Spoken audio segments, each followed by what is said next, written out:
Good morning and welcome back for the next lecture of hydrology and water resources engineering. In the previous lecture, we have started for the average precipitation. Okay, that is a methods of finding the average precipitation. I think we had a somewhat discussion about the methods those are used for the finding the average precipitation. But before proceeding to that, the part which we have covered that I want to go for in a quick review. That is the presentation of rainfall data. First one we had seen that is an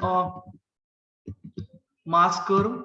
The mass curve is the representation of the rainfall data in a sequence, that is a chronological order, that to be a accumulated one. म्हणजे जो काय add होत जाणार आहे daily basis वरती, weekly basis वरती किंवा hour basis वरती, त्याचं जे आपण प्रेझेंटेशन दाखवतो किंवा आपण एक ग्राफिकली रिप्रेझेंट करतो against the time, that is called as a mass rainfall curve. And the slope of the mass rainfall curve used to give us an intensity of a rainfall. त्याचा जर आपण slope घेतला तर तो slope आपल्याला काय देतो, तर तो स्लोप आपल्याला त्या रेनफॉलची इंटेन्सिटी देतो. Then the next method of the presentation of the rainfall data is about the hydrograph. Hydrograph is nothing but the bar graph which represents the rainfall intensity versus the time duration. Okay, and is useful in finding the maximum intensity of the rainfall, which is useful rather for finding the flood conditions or maximum discharge passing through the particular river or a stream or a catchment, which is required in the analysis and design of the drainage works, then culverts, bridge, etc., etc. Okay, that part we have covered last time. Then in the mean precipitation over an area, we have firstly discussed the methods. That is arithmetic mean method. In arithmetic mean method, we just go for the averaging the rainfall data. ज्याच्यामध्ये आपण काय करतो, तर जर का एखाद्या region मध्ये समजा एक 10 रेनगेजेस आहेत आणि त्यांनी डेटा रेकॉर्ड केलेला आहे, तर आपण काय करतो ऍव्हरेज करताना त्या सर्व 10 रेनगेजेसनी जो डेटा रेकॉर्ड केलेला आहे त्याचं फक्त आपण ऍव्हरेज घेतो directly. It's a simple mean method. Second one is a Thiessen polygon method, then isoidal method and inverse distance weighing method. So today we'll go for the Thiessen polygon and isoidal method. If time permits, then we'll go for the next one also. But for the syllabi and most of the times, the methods those are used for finding the mean precipitation are first three. पहिल्या तीन जे method आहेत, arithmetic mean method, Thiessen polygon method and isoidal method, those three methods are mostly or widely used for the finding the mean precipitation over an area or over an catchment, we can say. Okay, so first one, that is the arithmetic mean method. So in this method, the average precipitation is obtained by just taking an average of the data which is recorded by the rain gauges. For example, I have shown you here and one of the sketch. Just a minute, I will go for that. Suppose that these three stations are there. There is a P1, P2 and a P3. P1 is a precipitation of a station number 1, P2 is a precipitation of a station number 2, whereas a P3 is a precipitation of a station number 3. जे तीन rain gauge लावलेत आपण 1, 2 आणि 3. तिघांनी जो data record केला तो म्हणजे पहिल्याने रेकॉर्ड केलेला प्रेसिपिटेशन आहे म्हणून त्याला मी P1 म्हटलेला आहे. तुम्ही रेनफॉल म्हणजे तुम्ही R1 म्हटलं तरी चालेल, काही हरकत नाहीये. याने रेकॉर्ड केलेला डाटा P1 आहे, याचा P2 आहे आणि याचा P3 आहे. मग या होल कॅचमेंट एरियामध्ये म्हणजे पूर्ण कॅचमेंट एरियामध्ये किती पाऊस पडला, म्हणजे ऍव्हरेज किती पाऊस पडला, तर आपण काय करतो, just we use to take the sum, that is P1 plus P2 plus P3 divided by 3. 3 ने का डिवाइड करतो, कारण नंबर ऑफ स्टेशन जे तिथे 3 आहेत. This is an as simple as technique. जसं आपण आपलं ऍव्हरेज मार्क्स काढतो, आपण आपली जी ऍव्हरेज मार्क्स किती पडले किंवा पर्सेंटेज जे काढतो, समजा आपल्याला 6 सब्जेक्ट्स आहेत and we have obtained the marks like 40, 50, 70, 90, 100. Likewise, similarly we have got the marks. Then we used to go for the average marks. आपण किती टक्के मार्क्स पडले काढतो आपण पहिल्यांदा, ऍव्हरेज काढून नंतर त्याची पर्सेंटेज काढतो. मग ऍव्हरेज मार्क्स करताना काय करणार आपण, तर त्या 6 सब्जेक्ट मध्ये मिळालेली जी मार्क्सची क्वांटिटी आहे 100 असेल 50, 40 जसं आपण म्हटलं, त्याचे आपण सम करतो आणि ते किती सब्जेक्ट्स मध्ये मिळाले, तर 6 सब्जेक्ट्स मध्ये मिळाले, म्हणजे डिवाइडेड बाय 6 केला की आपल्याला बरोबर याचं ऍव्हरेज मिळतं. So similarly here also we use to go for a summation of the precipitations or the rainfall recorded by all the rain gauges. म्हणजे जेवढी रेन गेज तुम्ही लावलेली आहेत त्या सर्वांची ऍडिशन करायची आणि त्या आलेल्या समला डिवाइडेड बाय n म्हणजे नंबर ऑफ स्टेशन्स, त्यांनी केले की आपल्याला डायरेक्टली ऍव्हरेज मिळणार आहे. Okay, then the next one, that is a important method we can say, on which number of the times examples were asked in the university examination, is about the Thiessen polygon method. It is also called as a weighted mean method. जसं आपण पाठीमाग missing data काढण्यासाठी weighted मीन weighted method वापरली होती. आपण directly एरियाला आपण divide करत गेलतो, सॉरी प्रेसिपिटेशनला. त्याचे काय रेकॉर्डेड प्रेसिपिटेशन आहे डिवाइडेड बाय आपण ऍव्हरेज प्रेसिपिटेशन किंवा नॉर्मल प्रेसिपिटेशन केलं होतं. तिथं आपल्याला ते वेट आपण असाइन केलं होतं. Similarly in this method also we use to assign the weights and that weight here is about the areas. तर या केसमध्ये आपण काय करतोय की ज्या वेळेस आपला एरिया वाईड असतो, जर का वेगवेगळ्या रिजन वेगवेगळ्या रेनगेजेसला असाइन केलेला जर का एरिया वेगवेगळा असेल, तर त्या केसमध्ये त्या रेनगेजने रेकॉर्ड केलेला डाटा पर्टिक्युलर पोझिशन पुरता राहतो. मग साईडचा जो एरिया किंवा रिजन राहते त्याच्यामधला डेटा अॅक्युरेटली येत नाही. मग अशा केसमध्ये काय केलं जातं, तर डायरेक्टली प्रॉडक्ट घेतला जातो कुणाचा, तो एरिया त्या रेनगेजने कव्हर केलेला आणि त्या रेनगेजने रेकॉर्ड केलेला रेनफॉल. ओके, म्हणजे काय येणार, precipitation of that gauge into the area covered bye that gauge. म्हणजे त्या गेजच्या अंडर किती एरिया येतो तो एरिया आणि त्या प्रेसिपिटेशन मेजर केलं त्याचा प्रॉडक्ट घेतला जातो divided by total area of the catchment. Catchment मध्ये समजा आपण 10 रेनगेज लावले, म्हणजे for example one second I would like to go for Solapur district and we have installed a 10 rain gauges. मग 10 रेनगेजेस आपण कुठे कुठे लावले किंवा कोणकोणत्या रिजन मध्ये लावले, जो एरिया आपण असाइन केला त्या रेनगेजला कशापैकी total area of Solapur district, तो स्मॉल एरिया असाइन केलेला आणि त्याने रेकॉर्ड केलेला रेनफॉल याचा प्रॉडक्ट प्लस दुसरा रेनगेज ने रेकॉर्ड केलेला डाटा आणि त्याचा एरिया प्लस प्लस असे आपल्याला 10 पर्यंत येणार डिवाइडेड बाय टोटल एरिया. मग इथं जो त्या रेनगेजचा area divided by total area A जो राहतो तो म्हणजे आपलं वेट असाइन केलेलं झालं.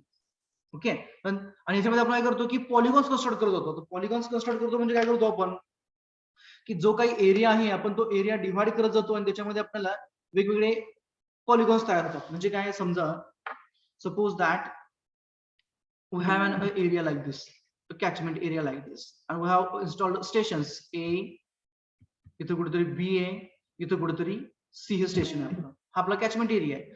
मग याच्यामध्ये मेथोडॉलॉजी काय सांगते की जे काही स्टेशन्स आहेत, I would like to go for the methodology first, या म्हणजे तुम्हाला आयडिया क्लिअर होईल मला काय म्हणायचं ते. सो फर्स्ट स्टेप मध्ये काय करायचं की पॉलिगॉन्स कन्स्ट्रक्ट करायचे.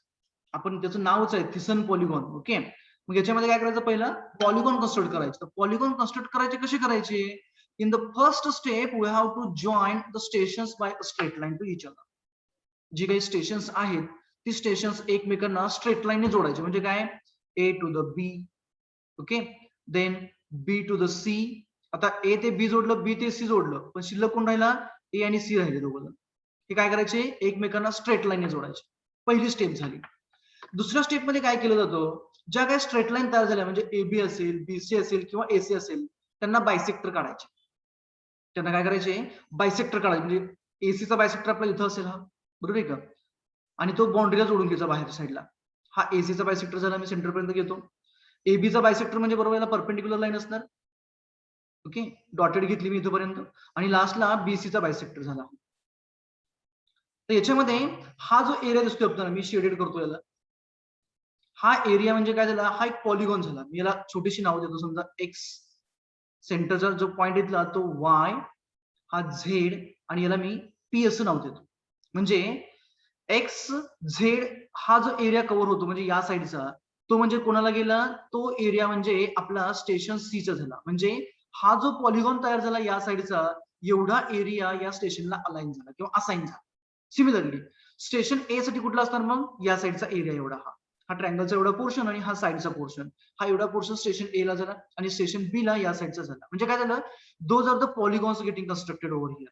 म्हणजे हा जर का आपण बघितला तर हा एक पॉलिगॉन तयार झाला, इकडच्या साईडला हा दुसरा पॉलिगॉन तयार झाला, आणि एच्या साठी आपला या साईडने तिसरा पॉलिगॉन तयार झाला. म्हणजे आपण काय केलं की जो टोटल कॅचमेंट एरिया जो होता, समजा 100 स्क्वेअर किलोमीटर एवढा कॅचमेंट एरिया होता, तो आपण आता डिवाइड केलेला आहे. समजा आपण हा प्लॅनिमीटरने एरिया मोजला, प्लॅनिमीटरने मोजल्यानंतर काय झालं आपल्याला, समजा ए चा जो एरिया आहे समजा आपल्याला 40 स्क्वेअर किलोमीटर असं आढळलं.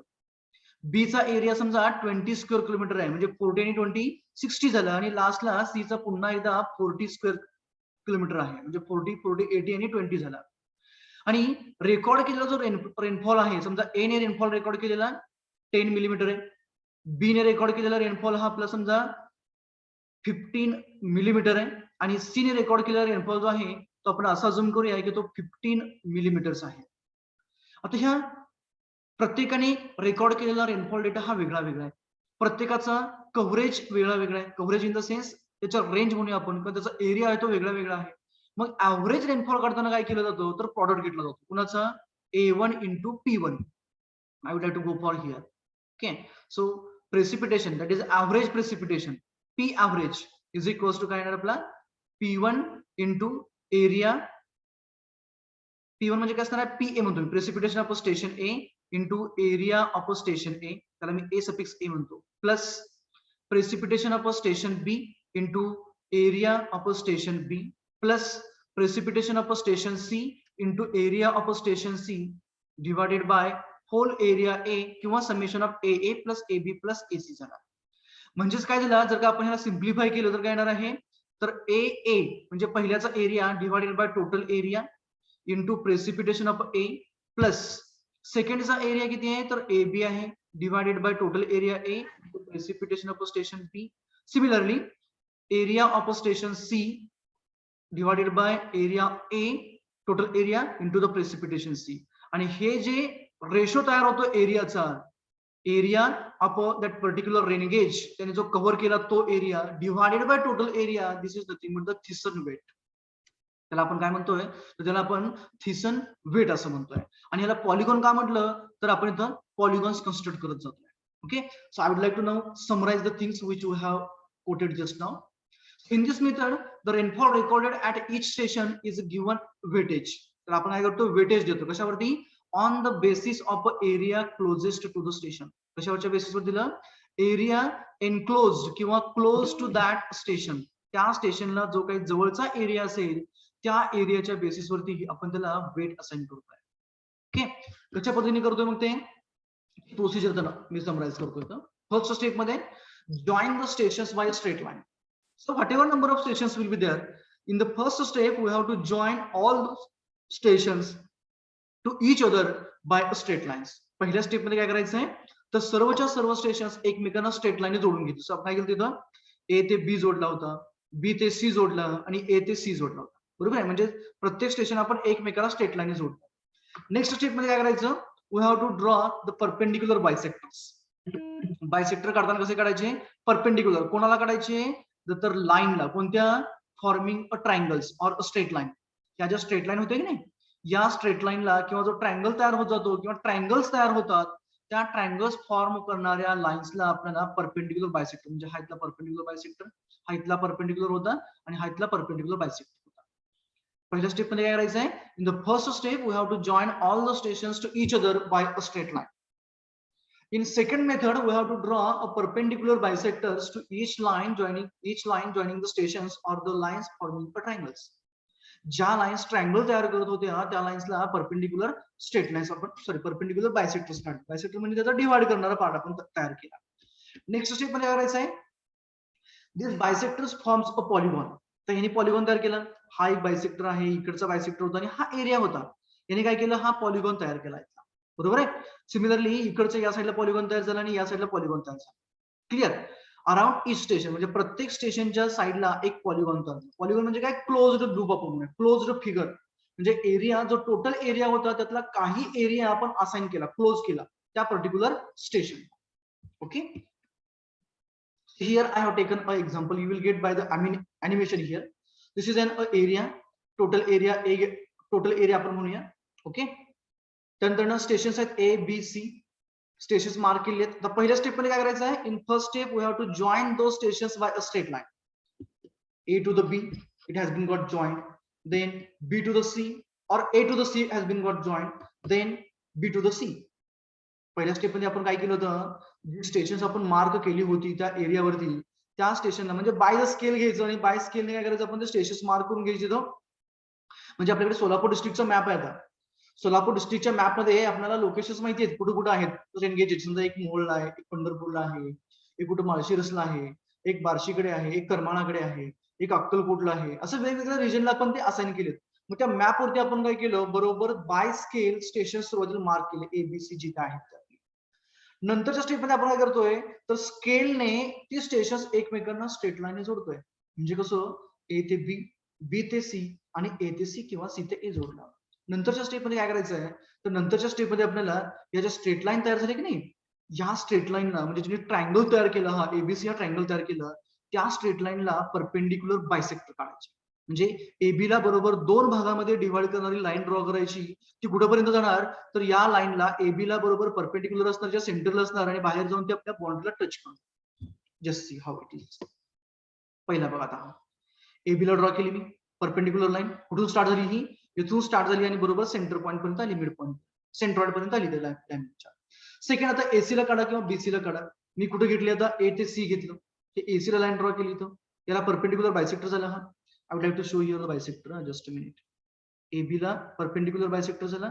Similarly हा AC ला perpendicular bisector झाला. आणि लास्टला काय येणार आता, तर BC चा perpendicular bisector हा इथं झाला. तर म्हणजे काय झालं, स्टेशन बी साठी टोटल एरिया पैकी किती एरियाला मी रेड लाईनने मार्क करतो. हा इकडच्या साईडचा जो एरिया आहे, हा जो पॉलिगॉन तयार झाला, हा पॉलिगॉन कोणासाठी झाला, तर हा पॉलिगॉन स्टेशन बी साठी तयार झाला. It means that out of the total area now, this much area will be there for the station. Similarly, station A ला इकडचा येणार आणि नंतर ना जो आपला, एक मिनिट मी ड्रॉ करून घेतो, just minute I will go for. हा स्टेशन ए ला जर का आपण बघितलं इथं, तर स्टेशन ए ला कोणतं असणार आहे मला, इथून बाउंड्री सुरू होणार, ही कॉमन लाईन असेल दोघांना, ही इकडची बाउंड्री असणार आणि लास्टची जी आउटर पेरिफेरी जी असणार ती म्हणजे आउटर पेरिफेरी आपली या साईडची झाली. So this will be the area for the station A.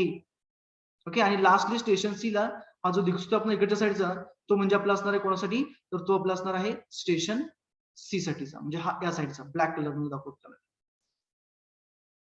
This will be there for station C. Okay, मग आता हा आपण एरिया डिवाइड केला, म्हणजे काय, ए साठी ए म्हणूया, बी साठी ए बी म्हणूया, म्हणजे एरिया ऑफ बी म्हणूया, आणि सी साठी एरिया ऑफ सी म्हणूया. जर बाय आपण जर का डिजिटल प्लॅनिमीटर वापरला आपण, तर डायरेक्ट आपण तो त्याचा पॉइंटर जर का त्याच्यावर रोटेट केला, तर नंबर ऑफ रोटेशन्स बरोबर त्याचा एरिया मिळेल. किंवा जर का आपण त्याचा स्केल दिलेला असेल, आपण जर का डायमेन्शन त्यांनी प्रोव्हाइड केलं की हे किती आहे, सेंटर पॉईंट वस्तू किती असू शकतो, या डायमेन्शन जर का दिलेले असतील, तर आपण डायरेक्टली तो एरिया कॅल्क्युलेट करतो. जॉमेट्री, ट्रिगोनोमेट्री किंवा जॉमेट्रीचा वापर करून आपल्याला एरिया कॅल्क्युलेट करता येतो. मग नंतरच्या नेक्स्ट स्टेप मध्ये काय करायचं आपल्याला, it is we have to calculate the area of each polygon. कसा काढणार मग, either by using the planimeter or calculated by a dimensions. म्हणजे ज्या काय आपल्याला डायमेन्शन दिलेले असतात, त्या डायमेन्शनचा वापर करून आपल्याला त्या प्रत्येक पॉलिगॉनचा एरिया कॅल्क्युलेट करायचा आहे, किंवा डिजिटल प्लॅनिमीटरने आपण डायरेक्टली कॅल्क्युलेट करू शकतो बाय स्केल. नेक्स्ट स्टेप मध्ये काय करायचं मग, multiply area surrounded by each polygon. म्हणजे प्रत्येक पॉलिगॉनचा, म्हणजे प्रत्येक स्टेशनला जो काही एरिया आला त्याला आपल्याला मल्टिप्लाय करायचा आहे. कशाने, रेकॉर्डेड रेनफॉल, म्हणजे जो काही त्या स्टेशनने रेनफॉल रेकॉर्ड केलेला आहे त्याने त्याला मल्टिप्लाय करायचं आहे. And we have to take the average is calculated by using the formulae as summation AI PI by AI. AI stands for area of a station. समजा आपलं पहिलं स्टेशन आहे A1, म्हणजे त्याचा एरिया होणार A1, त्याचं प्रेसिपिटेशन काय होणार P1 होणार, प्लस इथं एरिया A2 लिहायचं राहिलं माझं, A2 into P2 plus A3 into P3 divided by summation of the areas A1 plus A2 plus A3.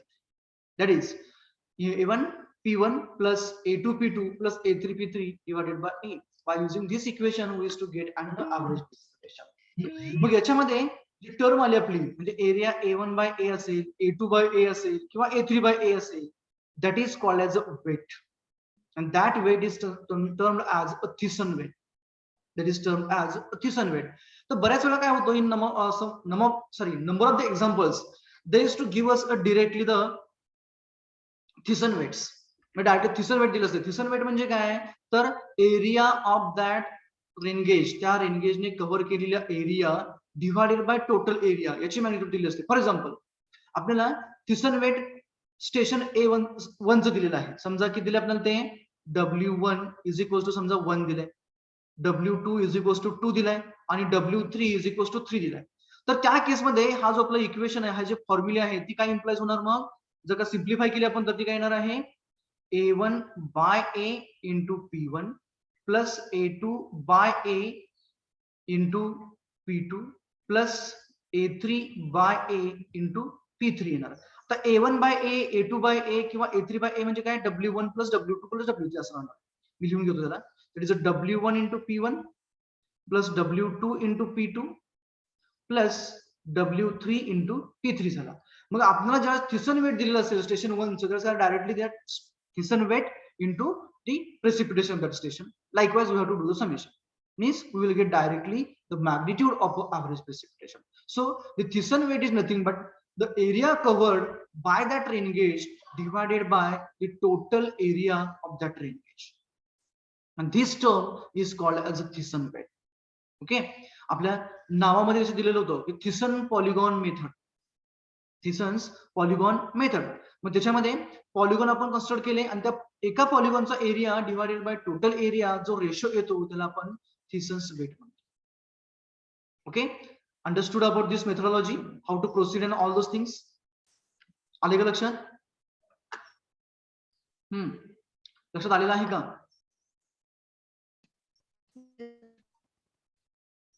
Understood. May I go for next part? Yes, sir. Okay, great. Now we'll go for the numericals related to this one.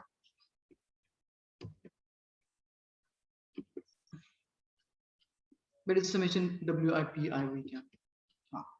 So first example, it was asked in December 14 for 8 marks. It was asked for 8 marks. Okay, read down the statement firstly.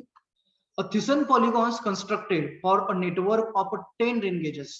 10 rain gauges आहेत आणि तिथं काय केलं त्यांनी Thiessen polygon तयार केले, network तयार केलं त्याचं. इन अ रिव्हर बेसिन, जी नदीचं पात्र आहे, नदीचं कॅचमेंट एरिया आहे, त्या नदीच्या कॅचमेंट एरियामध्ये 10 रेन गेजेस आहेत आणि त्याचं पॉलिगॉन्स कन्स्ट्रक्ट केल्याचं नेटवर्किंग तयार केलेलं आहे. त्यांनी काय सांगितले पुढे जाऊन, इट बेसिन इल्डेड म्हणजे उत्पन्न म्हणतो आपण. इल्ड म्हणजे उत्पन्न, म्हणजे काय मिळालेलं आपल्याला त्याच्याबद्दल. सो Thiessen वेट्स आपल्याला दिलेले आहेत ऑफ 0.1, 0.16, 0.12, 0.11, 0.09, 0.08, 0.07, 0.11, 0.06 and 0.1. हे काय आहेत? Thiessen's weight आहे. If the rainfalls recorded at these gauges during a cyclonic storm, म्हणजे काय होतं, सायक्लोनिक स्टॉर्म होती, म्हणजे पाऊस पडत होता तो सायक्लोनिक ऍक्शन मुळे, सायक्लोनिक स्टॉर्म मध्ये पडत होता, म्हणजे पडणारी पावसाची सर होती ती सायक्लोनिक ऍक्शन मुळे येत होती आणि त्या प्रत्येक स्टेशनच्या ठिकाणी जो काही पडलेला पाऊस आहे त्याचं मॅग्निट्यूड आपण दिलेलं आहे. ते किती आहे? For first one, it is a 132. Second one, it is a 114. For third one, it is 162. Next is 138, 207, 156, 135, 158, 168, and 150 millimeters respectively. This is the recorded rainfall. कुठं त्या 10 जे स्टेशन्स आहेत त्या 10 स्टेशनच्या ठिकाणी रेकॉर्ड केलेला हा रेनफॉल डाटा आहे. त्यांनी मग काय विचारलंय? Determine the average depth of the rainfall.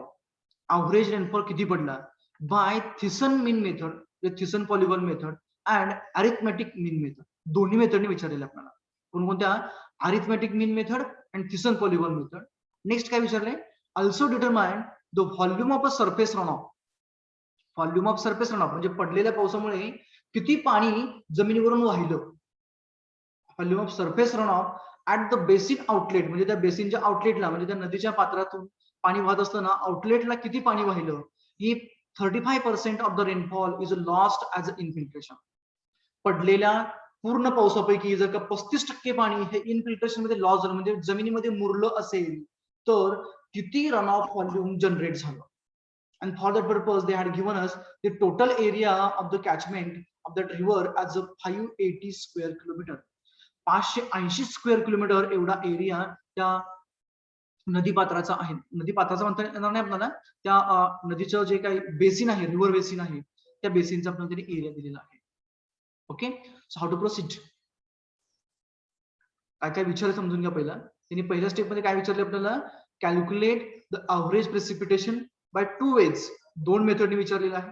2 कोणकोणत्या मेथड्स आहेत? एक म्हणजे average method, arithmetic mean method, simple वाली पहिली वाली, आणि सेकंड वाली कुठली आहे? Thiessen पॉलिगॉन मेथड आहे. ओके, आणि नंतरच्या स्टेप मध्ये काय विचारले की त्या बेसिन मधनं किती रन ऑफ जनरेट होईल, किती व्हॉल्यूम, किती मीटर क्यूब, किती किलोमीटर क्यूब किंवा किती मिलीमीटर क्यूब पाणी बाहेर पडेल या पावसामुळे. पण कंडिशन काय सांगितली? पडलेल्या पावसापैकी 35% जे पाणी आहे ते जमिनीमध्ये मुरलंय, इनफिल्ट्रेट झालंय. म्हणजे 100 लिटर जर का पाणी पडलं असेल तर 35 लिटर पाणी जमिनीमध्ये मुरलं. आणि जर का कॅचमेंटचा एरिया 580 स्क्वेअर किलोमीटर असेल तर ते पाणी जमिनीवरून वाहणारं जे आहे त्याचं व्हॉल्यूम किती आहे. This is asked to calculate. सांगू शकेल कोणी कसं काढायचं? आन्सर चुकलं तरी चालेल, but I am expecting that you should proceed for anyone. Pawar, Rajnandini, कसं काढता येईल ते पण आपल्याला?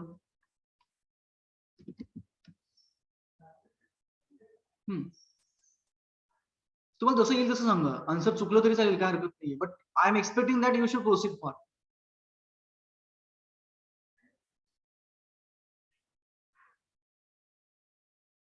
Jadhav, roll number 14, 14.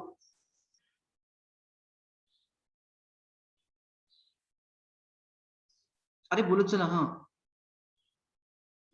अंकिता सांगता येईल का?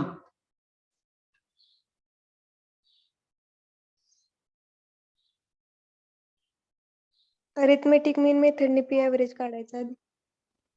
ओके, पण कसा काढायचा? साक्षी बरोबर आहे.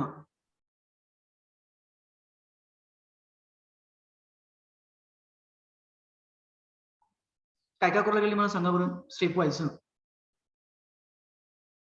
Summation of P I upon N करायचं.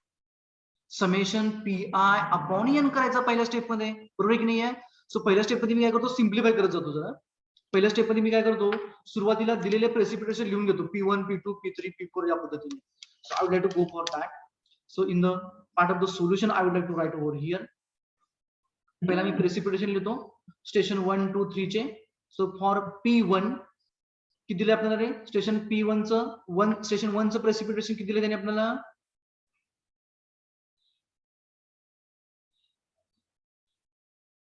प्रेसिपिटेशन स्टेशन 1 चं 0.1 की 132?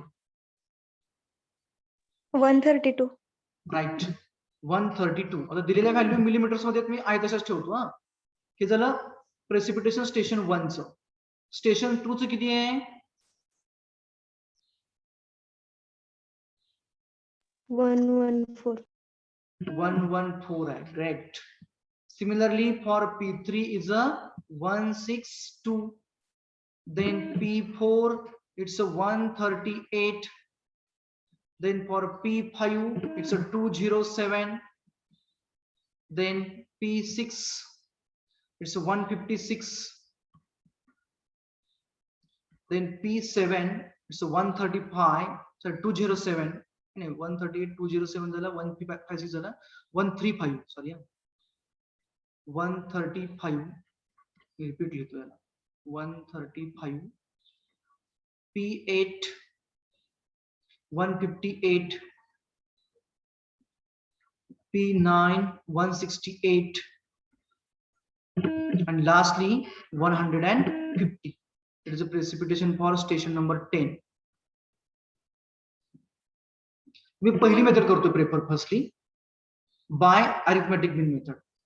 P average by arithmetic mean.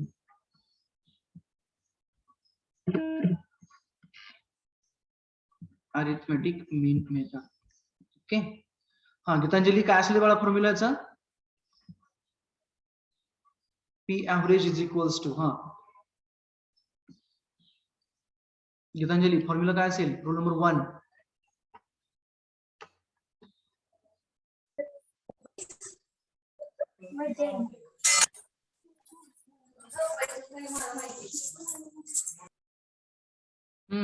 Gitanjali काय असेल फॉर्म्युला रे बाळा?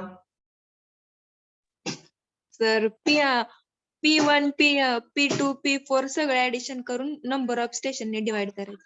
राईट. म्हणजेच आपण इक्वेशन फॉर्म मध्ये कसली ना त्याला समेशन PI डिवायडेड बाय किंवा summation PN divided by small n म्हणूया. आयत म्हणूया त्याला n पेक्षा. म्हणजेच काय येणार? आयत नंबर म्हणजे काय? 1 असेल, 2 असेल किंवा तुमचा n असेल. Okay. So that is equals to sum करून घ्या सर्वांच्या आता. 132 plus 114 plus 162 plus 138 plus 207 plus 156 plus 135 plus 158 plus 168 plus 150 divided by small n. Small n means number of rain gauges. किती तरी number of rain gauges इथं 10. 10 exactly. So Naik नवरे answer काय आलं? नाईक नवरे हा आन्सर किती आलं? सर करायला लागलो कॅल्क्युलेशन. ओके करून सांगायचं मला. हा others what is the value? Sujit किती आला आन्सर रे? Sujit roll number 56.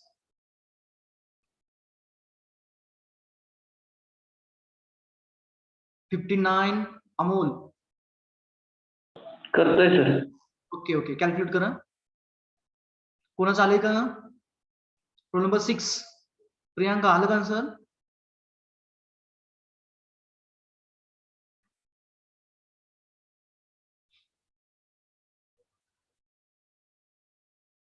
Roll number 2 what is the answer? 152 mm. 152 millimetres. बऱ्याच जणांनी आन्सर दिलेला आहे. 152 152 152. मी चार्ट मध्ये बघितलं होतं. Number of people had given me the answer. Roll number 26, roll number 1, roll number 46, then 28, 13, 2. भरपूर जणांनी दिलेला आहे. Is that answer is 152 for all of you? Yes, sir. Yes, sir. Okay. Yes, sir. So I would like to write. Yes, sir. Great. That is the correct नाही बरोबर आहे. 152 millimetre. तर हे answer आपण कशाने काढलं? अरिथमेटिक मीन मेथडने काढलं. तर सेकंड कोणती वापरायची आपल्याला? थिसन पॉलिगॉन वापरायची. थिसन मीन मेथड वापरायची. Okay. So I would like to go for now by ही पहिली मेथड झाली आपली P average by arithmetic mean. Now second method I would like to go for is a Thiessen polygon. THIESSEN by a Thiessen polygon method. Short form मध्ये मी लिहितो. आपण weights आपल्याला दिलेत त्यांनी बरोबर आहे का? आपण वेट्स लिहिलेले नाहीयेत ते मी वेट्स इथे लिहितो आता. W1 is a 0.1, then W2 is equals to 0.16. W3 is equals to 0.12, W4 0.11, W5 0.09. ज्यांना समजलं त्यांनी सोडू शकता रे. They can go ahead. Then W6 is equals to 0.08, W7 0.07, W8 0.11, W9 0.06, and lastly W10, that is a Thiessen weight for the 10th rain gauge is a 0.1. Now what will be the formula? P average is equals to anyone. व्हॉलंटरीली सांगायचं. तर मी नाव तुमचा roll number सांगणार नाहीये, कोणाला विचारणार नाही. हा व्हॉलंटरीली सांगा फॉर्म्युला काय असेल? Summation WI into PI. Right. Summation WI into PI. Just go for म्हणजे काय असणार? W1 into P1 plus W2 into P2 up to W10 into P10. मी शॉर्ट फॉर्म मध्ये लिहितो होतो. W1 P1 plus W2 into P2 plus up to W10 into P10. So putting the values over here, W1 0.1 into precipitation of the station 1 as 132 plus W2 is a 0.16 into precipitation of station 2 as 114 plus W3 as a 0.12 into its precipitation as a 162. Values व्यवस्थित घेत चला बरं का. जर का एकाची जर का इकडं तिकडं झाली तर आपलं आन्सर पूर्णपणे चुकीचं होतं. then W3 झाला, W4 is a 0.11 into P4 as a 138 plus W5 0.09 into P5 as a 207 plus W6 0.09 झाला, हा okay, W6 0.08.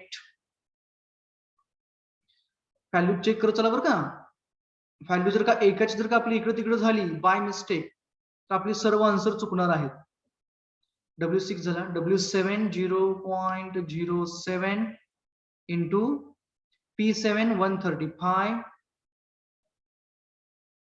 plus W8 as a 0.11 into P8 as a 158 plus मी इकडे घेतो होतं W9, that is a 0.06 into P9 as a 168 plus last one W10 is a 0.1 into that P1 is a P10 is a 150. If anybody has got the answer, please proceed. Tell me. I got the answers. Is it 149.08? Gitanjali, त्यानंतर धनश्री, आणखी कोणी कोणी दिले answer? Sakshi. I got the 3-4 answers and I got the same answer, that is 149.08. Row number 28 also had given the answer. Others, please. What is the value? Magnitude I want to know about.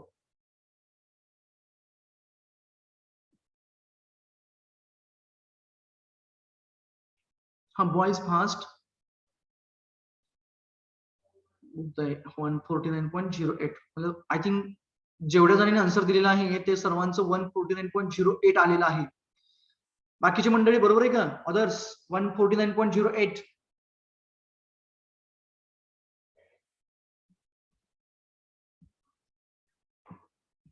millimeters. Is all of you got the same answer? Okay, great. अरे बोला पटपट, answer तेवढंच आहे का? 149.08. Why I am getting response so less from your side?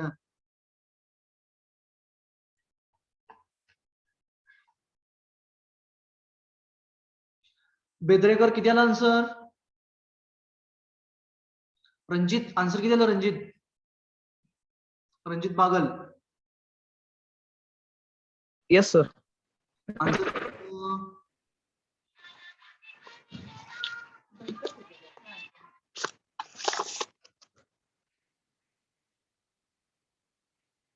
Nagpuri बरोबर.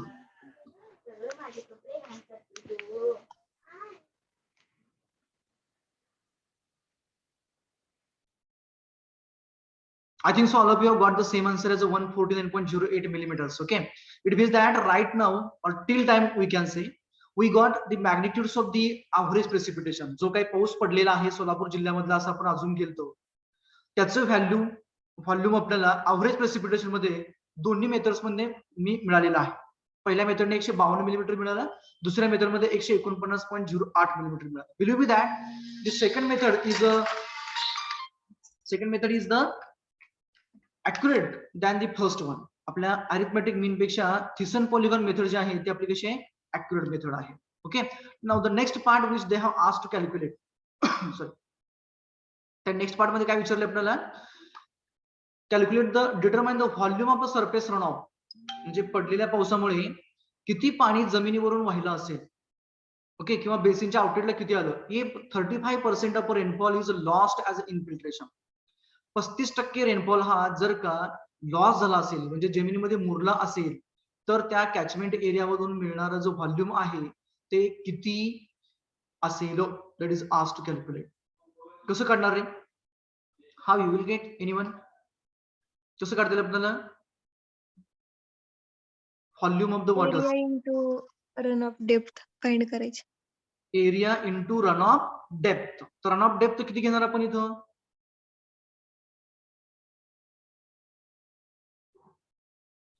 Which run of depth we have to go for? अगदी बरोबर आहे. तुम्ही जे सांगितलं होतं rainfall minus losses.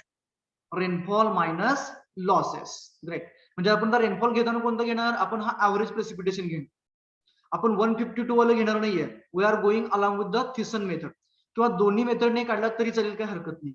Okay, so in the first step we will be required to calculate the effective rainfall which is responsible for runoff. Effective in the sense काय? ज्या पावसामुळे पाणी जमिनीवरून व्हायला लागलं त्याला आपण मी इफेक्टिव्ह म्हणतोय. जमिनीमध्ये मुरलं ते पाणी आपलं काय झालं, जमिनीमध्ये गेलं, त्याच्यामुळे रनऑफ तयार झालेला नाहीये. मग रनऑफ कशामुळे तयार झाला? तर पडलेल्या पावसापैकी जे काही जमिनीमध्ये मुरून शिल्लक राहिलेलं पाणी आहे, सॉइलने अब्सॉर्ब केल्यानंतर ना जे काही पाणी जमिनीवरती शिल्लक राहिलं त्याच्यामुळे सरफेस रनऑफ म्हणजे जमिनीवरून व्हायला लागतं. Okay, so in the first step we will be required to calculate the effective runoff depth, rainfall depth. Rainfall depth म्हणजेच काय? तर ती ऍव्हरेज प्रेसिपिटेशन पैकी आता 149 जर का आपण बघितलं, 149.08 मिलीमीटर म्हटलं, तर याचा 35% पोर्शन म्हणजे 35% of this 149.08 millimetre has been got lost. Lost in the sense काय? जमिनीमध्ये मुरलं. तर लॉसचा अर्थ वेगळा इथला. इथं आपण इफेक्टिव्ह म्हणजे काय म्हणतोय? वाहणारं पाणी म्हणजे इफेक्टिव्ह म्हणतोय, आणि जमिनीमध्ये मुरणारं म्हणजे आपण लॉस म्हणतोय. मग जमिनीमध्ये किती मुरलं असणार आहे? तर 149.08 च्या 35% जे काही अमाऊंट येईल ती जमिनीमध्ये मुरली, आणि ती आलेली अमाऊंट आपण ज्यावेळेस टोटल प्रेसिपिटेशन मधून सबस्ट्रॅक्ट करू त्यावेळेस आपल्याला इफेक्टिव्ह रेनफॉल मिळेल किंवा नेट रन ऑफ डेप्थ मिळेल आपल्याला. Okay, so firstly I would like to go for here the amount of water which has been got lost in the terms of the infiltration. ते किती असणार आहे? 35% म्हणजे infiltration amount करतो मी, infiltrated water किंवा इनफिल्ट्रेटेड डेप्थ म्हणूया, that will be equals to 35% कोणाच्या? ऍव्हरेज प्रेसिपिटेशनच्या. मी डायरेक्टली थिसन पॉलिगॉनचं घेतो मी. 35% of a P average, so that is equals to 35 upon 100 into 149.08. What is the magnitude? What is the magnitude? 35 upon 100 into 149.08. 52.178. 52.178 millimetres. बरोबर आहे का? ही अमाऊंट काय झाली? लॉस झाली. कशामध्ये? जमिनीमध्ये मुरून गेलं पाणी एवढं. म्हणजेच इफेक्टिव्ह रन ऑफ डेप्थ म्हणतो मी. म्हणजे काय? आपल्याकडे पाऊस पडला, हा सगळा पाऊस पडलेला आहे, समजा असा पाऊस पडतोय, इथं ही सॉइल आहे आपली, बरोबर. पडलेलं जे पाऊस आहे त्याच्यापैकी काही अमाऊंट जमिनीमध्ये मुरलं गेलं. ते किती मुरलं? 52.178 मिलीमीटर एवढं जमिनीमध्ये मुरलं. कसे? किती पैकी? पडलेल्या 149 पैकी. मी देतो, दाखवतो. वरून जे पडणार आहे ते 149.08 आहे, त्याच्यापैकी एवढं जमिनीमध्ये गेलं. म्हणजे जमिनीवरून जे वाहणारं पाणी आहे आता, ही जी डेप्थ त्याची ती किती असणार आहे? तर टोटल क्वांटिटी जी पडलेली होती मायनस त्याच्यातून लॉस झाली. मी त्याला लिहितो तर रन ऑफ डेप्थ म्हणतो मी त्याला, जे वाहणाऱ्या पाण्याची डेप्थ. Run of depth is equals to काय असणार? पी ऍव्हरेज, पडलेला पाऊस, मायनस लॉस. लॉस म्हणजे काय आहे? इनफिल्ट्रेटेड आहे. 52.178 किती आहे बघा? 96.902. 96.902 मिलीमीटर्स एवढी त्या रनऑफची डेप्थ असणार आहे. बरोबर आहे का? म्हणजे एका जमिनीवरून वाहत असताना समजा इथं आपण कन्सिडर करतोय, इथं त्याच पाण्याची डेप्थ आहे ती 96.902 मिलीमीटर्स आहे. पडलेला किती होता टोटल? 149 एवढा होता. त्याच्यापैकी जो 52 होता तो लॉस झाला, जमिनीमध्ये मुरला, आणि शिल्लक राहिलेलं जे आहे ते जमिनीवर व्हायला लागलं. पण वाहताना ते फक्त एका पॉईंट मधून व्हायलेलं नाहीये, मग टोटल कॅचमेंट एरियावरून व्हायला. मग एरिया किती येतो आपला? 580 स्क्वेअर किलोमीटर आहे. मी इकडे घेतो त्याला, जस्ट मिनिट, इथं त्याचं कॅल्क्युलेशन करतो मी.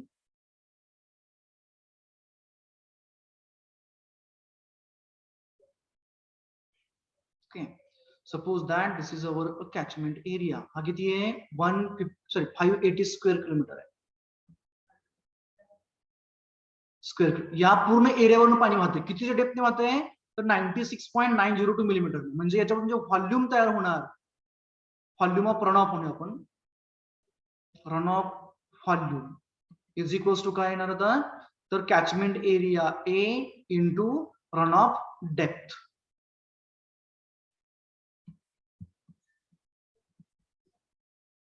That is equals to area किती आपला 580 स्क्वेअर किलोमीटर आहे इंटू रन ऑफ डेप्थ किती आपली 96.902 मिलीमीटर आहे.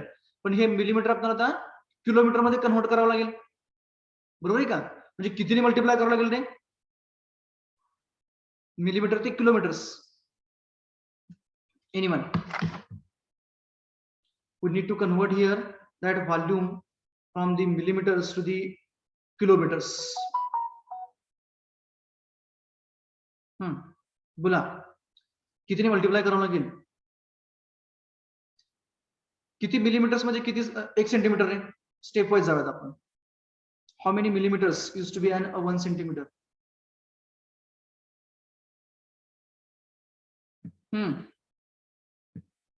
अरे बोल मला नो.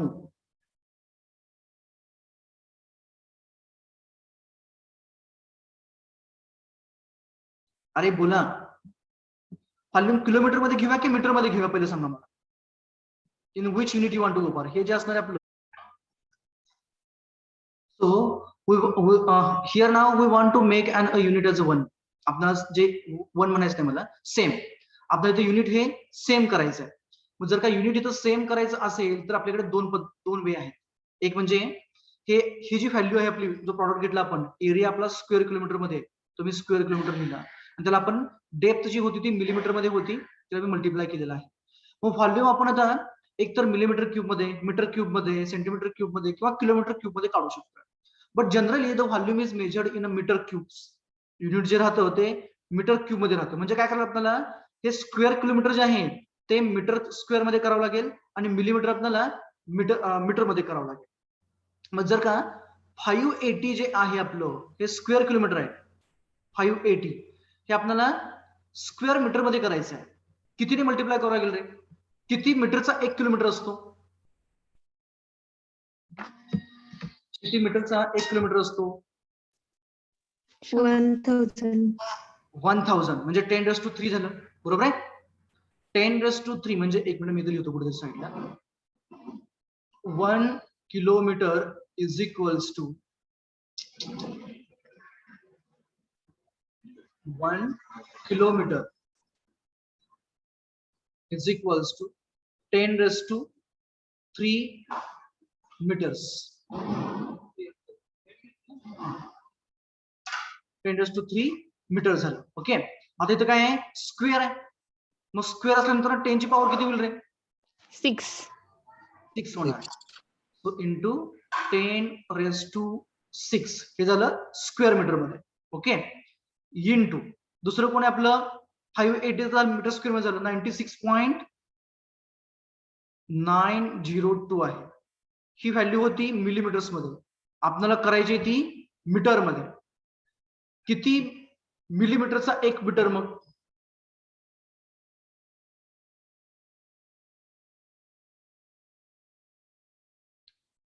हे पहा 1 सेंटीमीटर म्हणजे किती मिलीमीटर्स रे? 10 मिलीमीटर्स. बरोबर. किती सेंटीमीटर म्हणजे 1 मीटर? 100. बरोबर आहे का? 1 metre is equals to 100 centimetre. आता इथं आपलं मिलीमीटर आहे म्हणजे काय करायचं आपल्याला इथं 100 इंटू 10 मिलीमीटर. बरोबर आहे का? 1000 मिलीमीटरचा 1 मीटर. बरोबर आहे का? बघा चेक करा. बरोबर आहे. बरोबर आहे ना? Yes, sir. बरोबर. म्हणजे इथं आपल्याला मल्टिप्लाय करताना कितीने मल्टिप्लाय करावं लागेल? मग इथं 10⁻³ 3 ने की +3 ने की -3 ने? -3. -3 ने. Right. So calculate the volume then. 580 into 10 raised to 6 into 96.902 into 10 raised to -3. Tell me the volume of runoff. 56.203 into 10 raised to 6.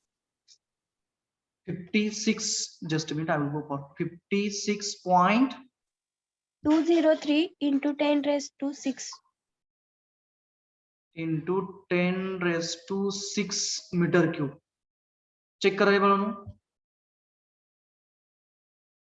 56.203 into 10 raised to 6 की 562.20 into 10 raised to 6 येते बघा. चेक करा आन्सर.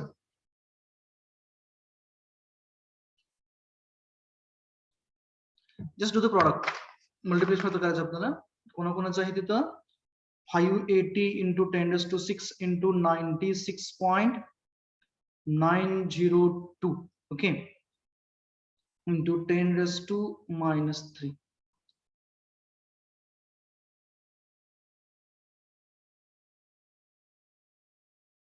(56.203 into 10 raised to 6 की 562.03 into 10 raised to 6. That I want to know about. 56.203 into 10 raised to 6. 10 raised to 6. Okay, great. The 10 raised to 6 म्हणजे किती असतं रे? 10 raised to 6 म्हणजे किती? किलोमीटर स्क्वेअर येते का? ओके, किलोमीटर स्क्वेअर येईल. ते एक झालं. आणखी एक पद्धत असते बघ, मिलियन्स ऐकले? 1 मिलियन म्हणजे किती असतं रे? 10 raised to 6. 10 raised to 6. म्हणजे आपण पुन्हा एकदा याला याचं युनिट आपण वेगळ्या पद्धतीने लिहू शकतो. नो डाऊट तुम्ही जे लिहिलेलं आहे इथं 56.203 into 10 raised to 6 metre cube, this is also correct. तर जर आपण मिलियन मीटर क्यूब मध्ये लिहिलं तर काय येणार ते 56.203 मिलियन मीटर क्यूब. मी तो खाली लिहितो त्याला. That is equals to 56.203 million metre cube. Million metre cube. एवढं मोठं व्हॉल्यूम म्हणजे एवढं मोठं पाणी त्या नदीच्या पात्रामध्ये येणार आहे. This is the idea behind this. लक्षात आले सर्वांच्या? Is all of you understood about this? Yes, sir. May I go for next example then?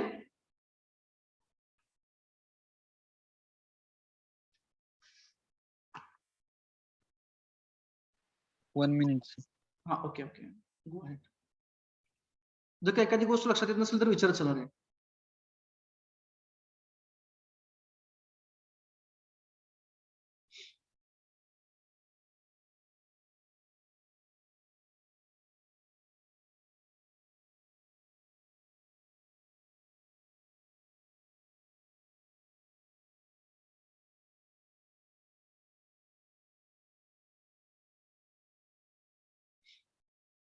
झाल्यानंतर मला सांगा, so that I will start for the next part.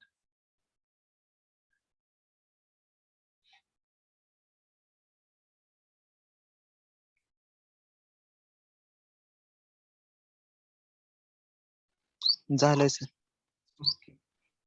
So we'll go for now next example. तुम्ही सोडवलं दिसेल तुम्हाला. गरज नाही.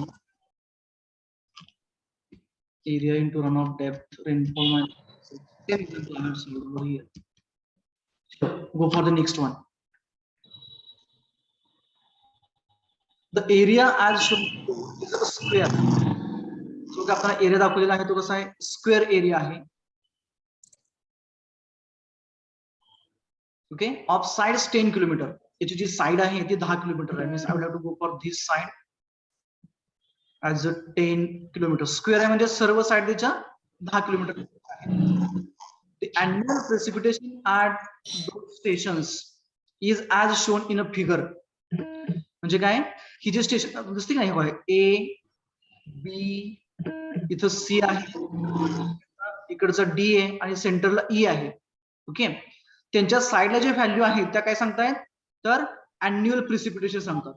Annual at those stations is as shown in the figures. Determine the average precipitation by the Thiessen polygon method.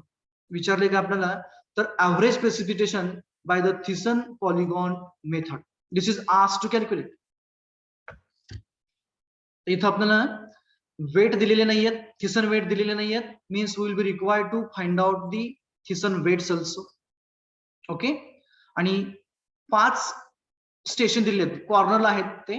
Okay, A station हे इथं या कॉर्नरला आहे, स्टेशन बी या कॉर्नरला आहे, स्टेशन सी या कॉर्नरला आहे, स्टेशन डी या कॉर्नरला आहे, स्टेशन ई बरोबर सेंटरला असं आपण अजून करणार आहे. ओके, म्हणजे काय म्हटले आपल्याला की जर का त्याच्या साइड बायला म्हणजे ह्या फिगर ज्या आहेत त्या जर का त्यांच्या अवरेज अॅन्युअल प्रेसिपिटेशन इंडिकेट करत असतील, म्हणजे वर्षभरात पडलेला पाऊस दाखवत असतील, तर या पूर्ण कॅचमेंट एरियावरती किती अवरेज प्रेसिपिटेशन झालं, म्हणजे सरासरी किती पाऊस पडला ते आपल्याला विचारलेलं आहे. तसं आपल्याला डायमेन्शन दिलेली आहे की 10 आहे आणि स्क्वेअर आहे म्हटलेलं आहे. दिसताना रेक्टँगल दिसते पण आपण तो स्क्वेअर अजून करायचा, म्हणजे 10 बाय 10 म्हणजे 100 स्क्वेअर किलोमीटर एवढा एरिया दिलेला आहे. How to proceed, anyone? Side by side तुम्ही अटेंडन्स मार्क करत चला. लास्टला मी घेणारच आहे, पण तरी तुम्ही चॅट बॉक्स मध्ये टाकून गेला तरी चालेल. Can anyone will tell me now the procedure?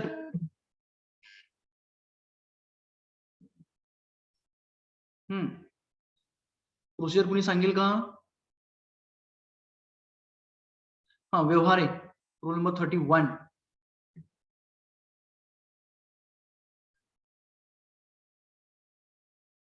Roll number 60.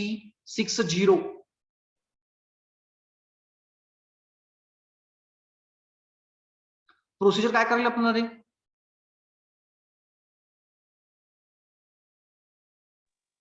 पहिल्यांदा सगळे स्टेशन जॉईन करून घ्यायचे straight line.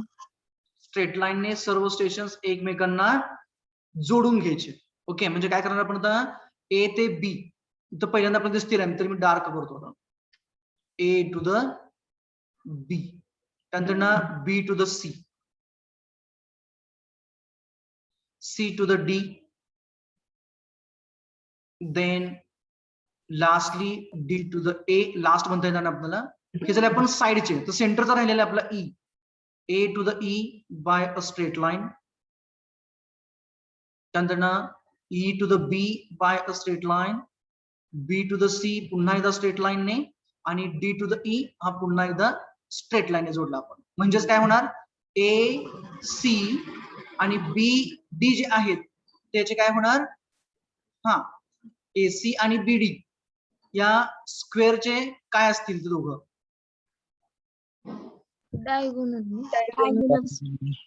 Diagonals. Exactly.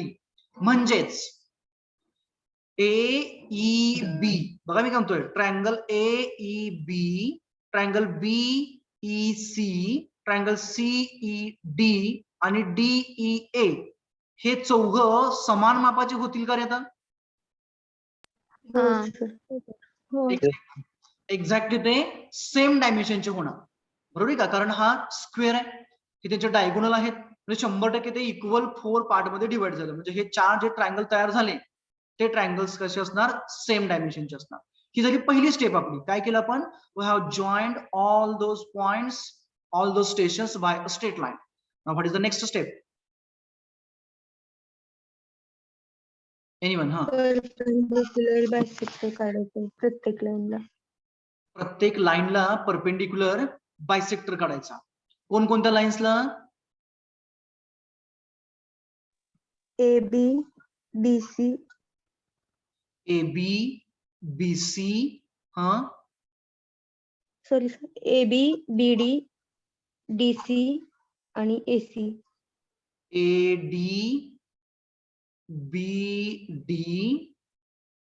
Okay, म्हणजे ज्यांनी ज्यांनी ट्रायंगल, जे काय ट्रायंगलला तयार करतायत त्या सर्व स्ट्रेट लाईनला आपल्याला काय करायचं आहे? बायसेक्टर काढायचे, बरोबर आहे का? बरोबर ना? हो सर. ओके, म्हणजे या सर्व ज्या लाईन तयार झाल्या, म्हणजे ए बी असेल, बीसी असेल, सीडी असेल, डीए असेल, एई असेल किंवा ईडी असेल किंवा ईसी असेल किंवा बीई असेल, या सर्व लाईन्सना आपल्याला आता बायसेक्टर काढायचे आहे. Just minute, I will change the colour so that you will get idea. I would like to go for a red color. मग जर का मी इथून काढला बायसेक्टर समजा हा, तर मी डॉटेडने घेतो. हा इथून सुरू होईल, आपल्याला थोडासा बाहेर घेतो आपल्याला इंडिकेट होण्यासाठी. हा इथून असा असेल, ए टू ई असेल, त्यानंतर ना दुसरा आपला हा इकडच्या साईडला कंटिन्यू जाईल, बरोबर आहे का? ह्या 2 लाईनला झाला. हा इकडं असणार आपला हा या दोन लाईनला असेल म्हणजे कुणाला ए बी आणि सीडी ला बायसेक्ट झाला. तर शिल्लक कोण राहिलं बायसेक्टर आहे म्हणजे बरोबर तो आणि त्याला कसं आहे प्रॉपर्टी काय 90 डिग्री मध्ये असणार आहे. आता शिल्लक कोणत्या लाईन राहिल्या ए ई राहिलं ई सी राहिलं त्यानंतर बी ई राहिलं आणि ई डी राहिला. म्हणजे कुठून असलं तर हा इथून सुरू होईल हा सेंटर पॉईंट असणार आहे एडी चा आणि तो कुठं जॉईन होईल इथं जॉईन होईल परंतु या लाईनला कसा असेल तो 90 डिग्री मध्ये असेल. मी कंटिन्युअस लाईनने घेतो तुम्ही साइड बाय साइड ड्रॉ करत चला. असं स्ट्रेट लाईन असेल आणि हा इथं 90 डिग्री असणार याला. ओके ही झाली याचा बायसेक्टर. सिमिलरली इथून सुरू होईल आणि इथपर्यंत येईल तो आता दुसरा. त्याची प्रॉपर्टी कशी असणार आहे तर तो पुन्हा एकदा बरोबर या लाईनला 90 डिग्री असणार म्हणजेच या लाईनचा तो बायसेक्टर असणार परपेंडिक्युलर बायसेक्टर असणार. परंतु हे स्क्वेअर सेम डायमेन्शनचे तयार झाले त्याच्यामुळे ते बरोबर बायसेक्टर जे पूर्वीचे तयार झाले आपले दुसऱ्या लाईनचे त्यांना बरोबर ते जॉईन करणार. दिस वन आणि लास्टला इकडून असणार आपला हा. ओके आणि हा इथं आपला 90 डिग्री असणार. तर मी याला नावं देतो छोटीवाली. आपल्याकडे कुठला आहे A B C D E म्हटलेलं आपण त्याला मी जी पासून सुरू करतो. जी इथं दिलं मी इथं मी याला एच असं नाव देतो. इथं एच आहेच जी एच. इथं आय असं नाव देतो इथं जे असं नाव देतो. ओके हा कॉर्नर आपला ऑलरेडी डी कॉर्नर आहे. हा कॉर्नर आपला सी आहे. हा कॉर्नर आपला बी आहे. This one is A and this is a E. Okay.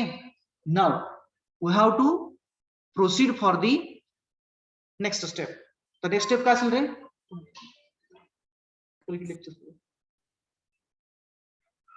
बोला आता आपण बायसेक्टर्स काढले तर पुढे जाऊन काय करायचं आपल्याला रे?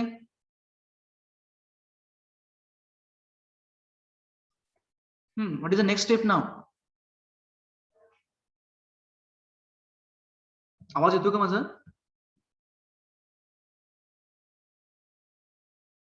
आवाज येतो की network problem? Average is equal to precipitation of A into area of A. Okay म्हणजे आपल्याला इथं काय करायचं होतं प्रत्येक जो स्टेशन आहे त्याला असाइन झालेले एरिया आपल्याला लिहायचे पहिला. मी ती पहिली स्टेप करू. स्टेशन ए साठी ही जो एरिया असणार तो कोणता असणार आहे स्टेशन ए चा area. Area of station A is equals to बोला एरिया ऑफ स्टेशन ए. या स्टेशन साठी एरिया कोणता असेल मग आता?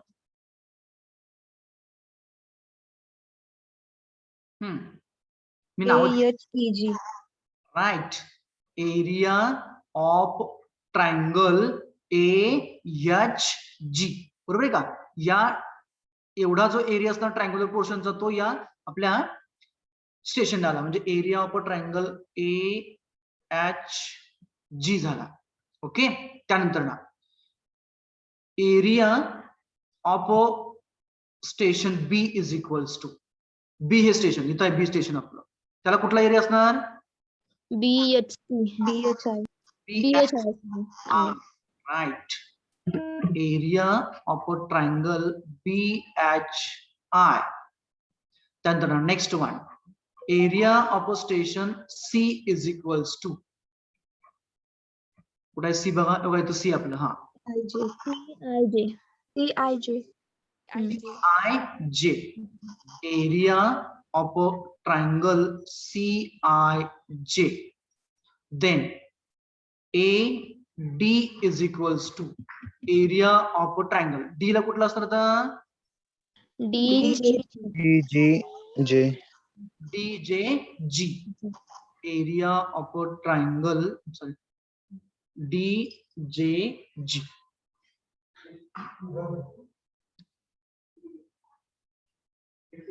ओके DJG झालं आणि लास्टला कोण राहिलं तर area of station E. E साठी कुठला असं सांगा बरं?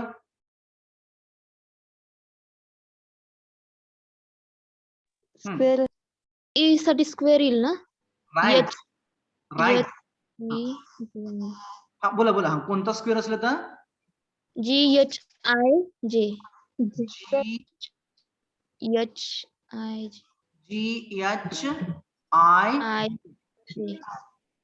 GHIJ okay.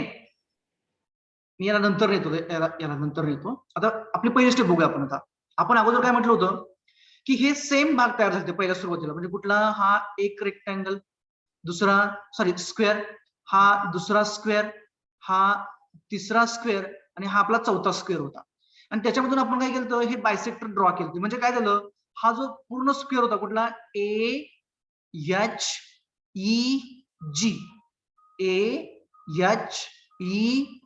हा जो स्क्वेअर होता तो या बायसेक्टरमुळे दोन भागांमध्ये डिवाइड झाला इक्वल. कोणते दोन ट्रायंगल तयार झाले त्याचे, AGH आणि HGE झाला. बरोबर, दोघं सेम मॅग्निट्यूडचे तयार झाले. सिमिलरली इथं सुद्धा हा आणि हा दोघं सेम एरियाचे तयार झाले. हा आणि हा सेम एरिया आणि इथला ट्रायंगल आणि इथला ट्रायंगल सेम एरियाचे तयार झाले. बरोबर, म्हणजेच आपण जर का एरिया बघितला कोणाचा, ट्रायंगल ए चा, ट्रायंगल AHG,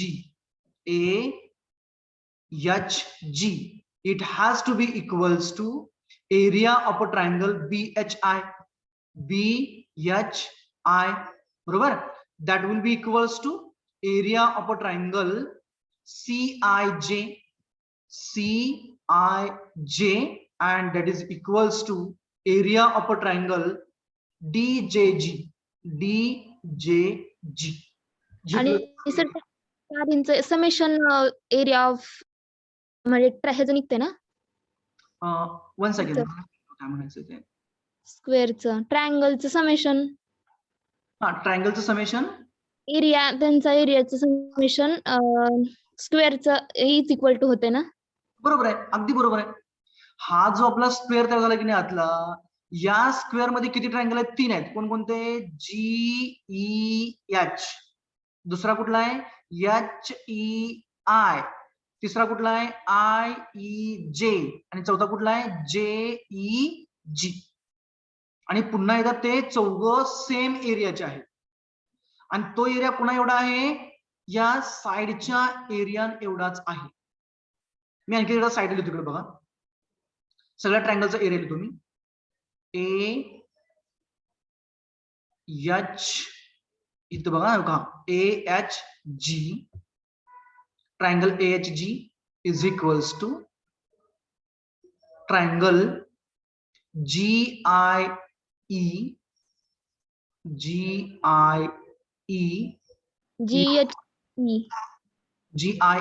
हा इथं लिहिला बघा मी,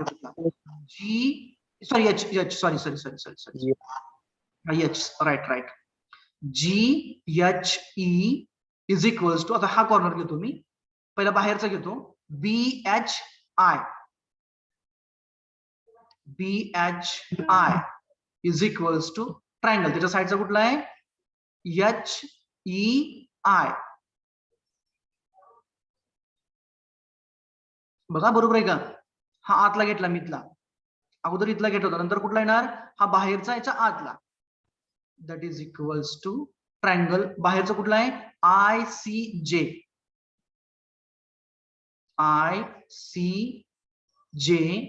इज इक्वल्स टू, याच्या आतमधला कुठला आहे IEJ is equals to triangle IEJ is equals to, हा जरा हे दोघं शिल्लक राहिले, कुठले कुठले, JDG, triangle JDG is equals to last वाला कुठला था JEG. बरोबर आहे, is it correct? Yes sir. तर किती ट्रायंगल तयार झाले बघा टोटल, 1 2 3 4 5 6 7 आणि 8 तयार झाले. बरोबर आहे का? म्हणजे टोटल एरिया जर का म्हटलं आपण, टोटल एरिया किती आहे, तो 100 आहे, 10 बाय 10 आहे. बरोबर आहे का, 10 किलोमीटर बाय 10 किलोमीटर आहे, स्क्वेअर आहे, म्हणजे तो किती होणार 100 स्क्वेअर किलोमीटर. बरोबर, इज इक्वल्स टू किती ट्रायंगल तयार झाले आपले, 8 ट्रायंगल तयार झाले. ह्या सर्वांचे समेशन येणार, समेशन एरिया ऑफ 8 ट्रायंगल्स लिहितो मी, शॉर्ट फॉर्म मध्ये लिहिलं मी. हे 100 जे आहे ते किती ट्रायंगल मध्ये डिवाइड झालं? 8 ट्रायंगल मध्ये डिवाइड झालं. मग एका ट्रायंगलचा एरिया काय असेल? Area of base into height. आता सगळ्यांचा मिळून 100 आहे आपला, बरोबर आहे का? सगळ्यांचा मिळून 100 आहे. किती जण आहेत? 8 जण आहेत. तर एका ट्रायंगलचा एरिया कसा काढता येईल आपल्याला? 18. 8. हा 100 डिवायडेड बाय 8. किती होतं बघा बरं? 12.5. 12.5. 12.5. 12.5 स्क्वेअर किलोमीटर. हे एका एरियाचं झालं, एका ट्रायंगलचं. मग तो कोणता असेल तुमचा? तुमचा हा ट्रायंगल असेल, हा असेल, इथला असेल किंवा इकडचा असेल, बरोबर? आता ह्या सर्वांचा एरिया मिळाला म्हणजे आपल्याला हे सगळे मिळाले. ए चा एरिया मिळाला, बी चा मिळाला, सी चा मिळाला, डी चा मिळाला. आता ई च्या ठिकाणी असे किती ट्रायंगल आहेत रे? 4 आहेत. 4 आहेत. एक, हा दुसरा, हा तिसरा आणि इकडचा चौथा. म्हणजेच area A E is equals to, जो रेक्टँगल आहे दॅट इज इक्वल्स टू 4, 4 बरोबर आहे का? बघा मी लिहितो ते 4 times area of triangle that is equals to 4 into 12.5 म्हणजे किती रे? 50. 50. 50 स्क्वेअर किलोमीटर. आता आपल्याला प्रत्येक स्टेशनचा एरिया मिळालेला आपल्याला, त्यांनी किती कव्हर केला. Okay, now we have to go for Thiessen polygon method. आता पी ॲव्हरेजचा फॉर्म्युला काय सांगतो थिसन पॉलिगॉन मेथड प्रमाणे? Therefore P average is equals to summation AI PI divided by total area A किंवा समेशन AI असं लिहितो मी त्याला, बरोबर? म्हणजेच काय येणार ते आपलं? तर A1 into P1 plus A2 into P2 plus A3 P3 plus A4 P4. आपल्याकडे 5 आहेत ना रे? 1 2 3 4 5. 4. Yes. मी आपल्या ह्याच्यामध्ये लिहितो, चला मग आपल्या ह्याच्या भाषेप्रमाणे. त्यांनी स्टेशन नाव ABCD दिले, मी त्या पद्धतीने लिहितो. म्हणजे area of a station A, precipitation of A, area of a station B, precipitation of a station B, area of a station C, precipitation of a station C, area of a station D, precipitation of a station D, plus area of a station E into precipitation of a station E, and whole divided by a total area that is a AA plus AB plus AC plus AD. त्याच्याऐवजी मी total area ए असं लिहितो. कसं त्याला formula मी कसं तयार केलं ते? Yes sir. Okay, now just put up the values here. So that is equals to area of a station 1 म्हणजे A1 त्या सर्वांचा किती असणार आहे? 12.5 असणार आहे, बरोबर आहे का? मी तर लिहितो त्याला that is equals to 12.5 12.5 square kilometre आहे. तर लिहून घेतो मी इकडं 12.5 इंटू, आता हे किलोमीटर मध्ये, बरोबर आहे का? प्रेसिपिटेशन सेंटीमीटर मध्ये. काय करायचं सांगा? सगळं मीटर मध्ये करूयात का?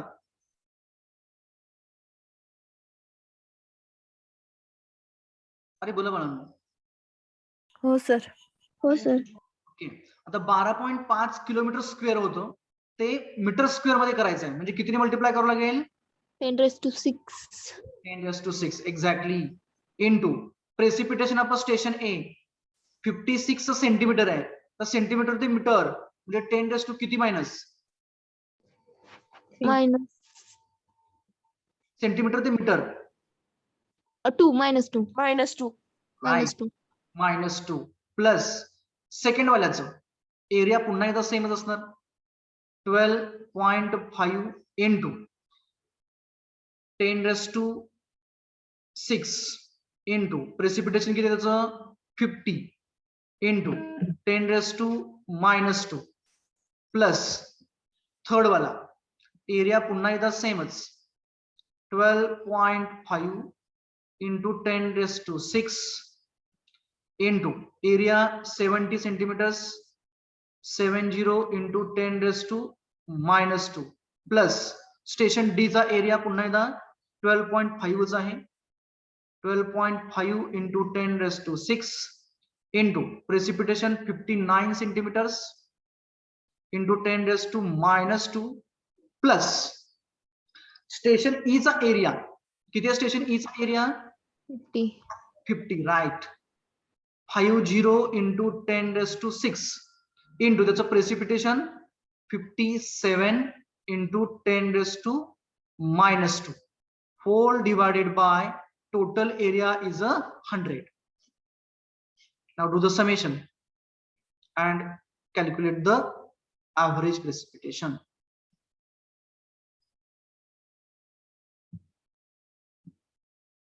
Do the calculation slowly. Huh?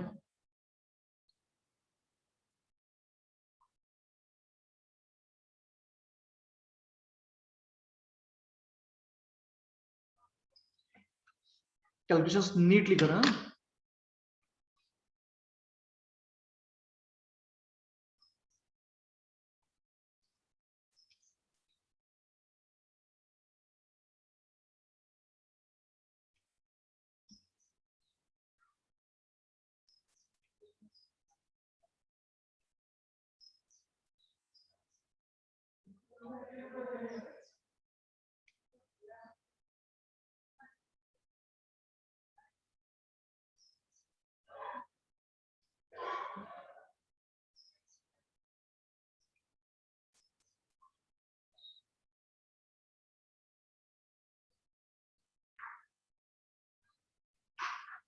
Any of the answers?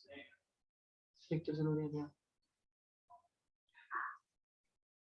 I'm there. Just a minute. Calculation झालं की मला सांगा रे. This 100 square kilometer we have not converted to square meter, so multiply it by 10 raised to 6. Now tell me the answer.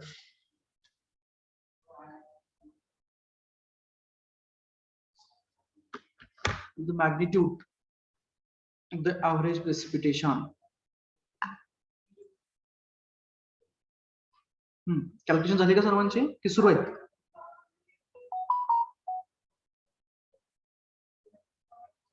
आपण metre मध्ये convert केले बरोबर ना? So you will get the answers in meters.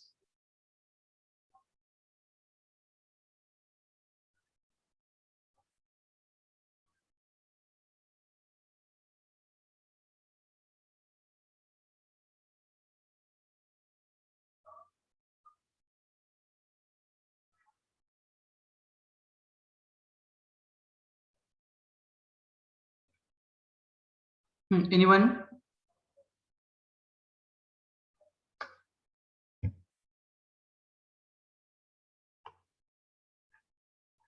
Whatever the magnitude you are getting, please do tell me. Is it 0.29 meters?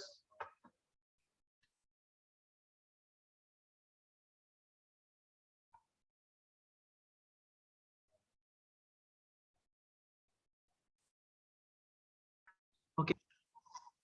Okay, so I would like to write the answer as a 0.5787. That to be in a, it will be in a meters. इथे जो product आपला A area into precipitation म्हणजे square meter into meter म्हणजे काय येणार ते metre cube येणार. मी तुम्हाला युनिट मध्ये लिहून दाखवतो ते कसं येणार ते. मीटर क्यूब आहे वरती. ओके. आणि छेदस्थानी काय एरिया आहे म्हणजे तो स्क्वेअर मीटर मध्ये. So meter cube to the square meter means unit will be meter. 0.5787 meters. So in a centimeters, how many centimeters will be average precipitation then?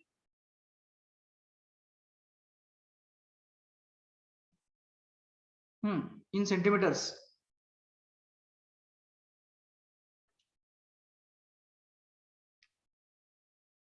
किती सेंटीमीटर असेल? अरे बोला किती असेल? 57. 57.87 centimeters. Okay. आता आपला आन्सर आलेलं बरोबर आहे की चुकीचं आहे कसं ठरवायचं तुम्हाला सांगतो. एक सिम्पल ट्रिक सांगतो कशी करायची. जस्ट काय करायचं, या सर्वांचं ऍव्हरेज घ्यायचं, मीन घ्यायचं सर्वांचा, म्हणजे 56 plus 50 plus 57 plus 70 plus 59 divided by किती जण आहेत, 5 जण आहेत. ती जी मीन येतो आपला अरिथमेटिक मीन ने, त्या व्हॅल्यूच्या ही व्हॅल्यू आपली कुठेतरी जवळपास यायला पाहिजे. 1-2 डिजिटने किंवा 1-2 युनिटने इकडे तिकडे झालं तरी चालते. तर जर का तुम्ही तसं केलं अरिथमेटिक मीन मेथडने, तर that value comes to be about 58.4. ती व्हॅल्यू आपली किती येते, तर 58.4 बरोबर ना, 58.4 बरोबर आहे सर. Yes sir. आणि आपण काढलेली किती आली, 57.87 आली. म्हणजे दोन्ही व्हॅल्यूज आपल्या कशा आहेत, थोड्याफार जवळ आहेत, क्लोज आहेत. सो अशा पद्धतीने क्रॉस चेक करायचं, म्हणजे आपण कॅल्क्युलेट केलेली व्हॅल्यू ही बरोबर आहे की नाही ते आपल्याला लगेच तिथं समजून जातं. Understood about this one? आले लक्षात? हो sir. Okay, can I go for next one then? Yes sir. The next example, I think so it is asked for 2 to 3 times, minimum twice in examination. I would like to go for that. हे मी construction केलेलं होतं, पण इथे मी जी calculate केलेली value आहे that value is wrong. Okay, लास्टला मी लिहिले ते 57.8 centimetres. I don't know how come I have. चलो let it be. चलो next one, this is the example. It was asked for the IES also, Indian Engineering Services, ESE, Indian आपली जी Indian engineering service exam जी होते त्याच्यामध्ये सुद्धा हे example विचारलेलं आहे. फक्त व्हॅल्यू बदललेले आहेत, बाकी सर्व सेम आहे. ओके, काय सांगितलं बघा, the figure below shows a typical layout of a catchment area ABCDF. म्हणजे हा कॅचमेंट एरिया कोणता, ABCD आणि F अशा पद्धतीचा टिपिकल कॅचमेंट एरिया त्यांनी दिलेला आहे. 6 रेनगे स्टेशन्स आर इस्टॅब्लिश्ड. 6 रेनगे स्टेशन तिथे लावलेले आहेत. कोणकोणते ती, तर ABCDE and F. Means at each and every corner the railway stations are installed. A is installed at this corner, B is at this corner, then C is at this corner, D at this corner, E exactly at the center and F at its periphery, apex point म्हणून आपण या ट्रायंगलच्या. हे 6 railway station इथे install केलेले आहेत. Dimension त्यांनी आपल्याला दिलेले आहे, 10 किलोमीटर आहे. ओके, हा आपल्याला स्क्वेअर दिसतोय आपल्याला, म्हणजे काय असणार, 10x10 असणार. आणि ट्रायंगलची जी हाईट आहे या साईडचं 10 किलोमीटर आहे, म्हणजे ऑब्व्हियसली या साईडला सुद्धा ते 10 किलोमीटर असणार आहे. ओके, म्हणजे हा 10 आहे, हा 10 आहे आणि हा 10 आहे. I will come to that point afterwards. As shown in a figure, the precipitation observed at 6 stations in July 2010 as follows. जुलै 2010 मध्ये जे काही तर प्रेसिपिटेशन झालेलं होतं, जो पाऊस पडलेला होता, त्या प्रत्येक स्टेशनने रेकॉर्ड केलेला डाटा जो आहे जुलै 2010चा तो आपण दिलेला आहे. ए ला 46 आहे, बी 65 आहे, सी 76 आहे, डी 80 आहे, ई 70 आहे आणि एफ 60 सेंटीमीटर आहे. So what they asked, find the average precipitation over the catchment during the July 2010 by Thiessen polygon method. So what they asked here, they asked to calculate the average precipitation occurred over this catchment area by the Thiessen polygon method. 6 रेनगेजेस आहेत, corners लावलेले आहेत, एक सेंटरला आहे. Area काढण्यासाठी आपण त्यांनी dimension दिलेली आहे, साईडची डायमेन्शन दिलेली आहे. त्यांनी काय विचारले, तर या डाटाचा वापर करून थिसन पॉलिगॉन मेथडने आपल्याला याची व्हॅल्यू काढायची एव्हरेज प्रेसिपिटेशनची. कधीची, जुलै 2010 साली. म्हणजे जुलै 2010 ला जो रेनफॉल रेकॉर्ड केला या 6 रेनगेजेसने, तो रेनफॉल रेकॉर्ड केलेला आपल्याला दाखवलेला आहे. ठीक आहे, आणि आपल्याला त्यांनी दिलेला रेनफॉल हा, आणि जो कॅचमेंट एरिया आहे तो टिपिकल लेआउट आहे, त्यांनी आपल्याला दिलेला आहे, अशा पद्धतीचं लेआउट आहे. तर या टोटल कॅचमेंट एरियामध्ये जुलै महिन्यामध्ये 2010 साली किती एव्हरेज प्रेसिपिटेशन झालेलं आहे ते आपण विचारलेलं आहे. याच टाईपचं एक्झाम्पल जसं मी पाठीमागे तुम्हाला म्हटलं ESE, ओके, इंजिनिअरिंग सर्व्हिसेस एक्झामिनेशनला, म्हणजे आपल्या IAS ला या टाईपचं एक्झाम्पल हे विचारलं गेलेलं आहे. Okay, and this was repeated I think so twice in a university examination. फक्त डाटा बदललेला आहे, डाटा बदलला की एक्झाम्पल आपलं चेंज होतं. I think so as compare to the previous example, आपण जे पाठीमागे एक्झाम्पल घेतलं त्याच्यामध्ये याच्यामध्ये फरक फक्त एकच आहे, तो म्हणजे पाठीमागच्या एक्झाम्पल मध्ये फक्त हा स्क्वेअर होता, याच्यामध्ये आपण एक ट्रायंगल याच्यामध्ये अटॅच आहे. हा दोघांमध्ये फक्त एकच डिफरन्स आहे. Okay. So can anybody will tell me now how to proceed?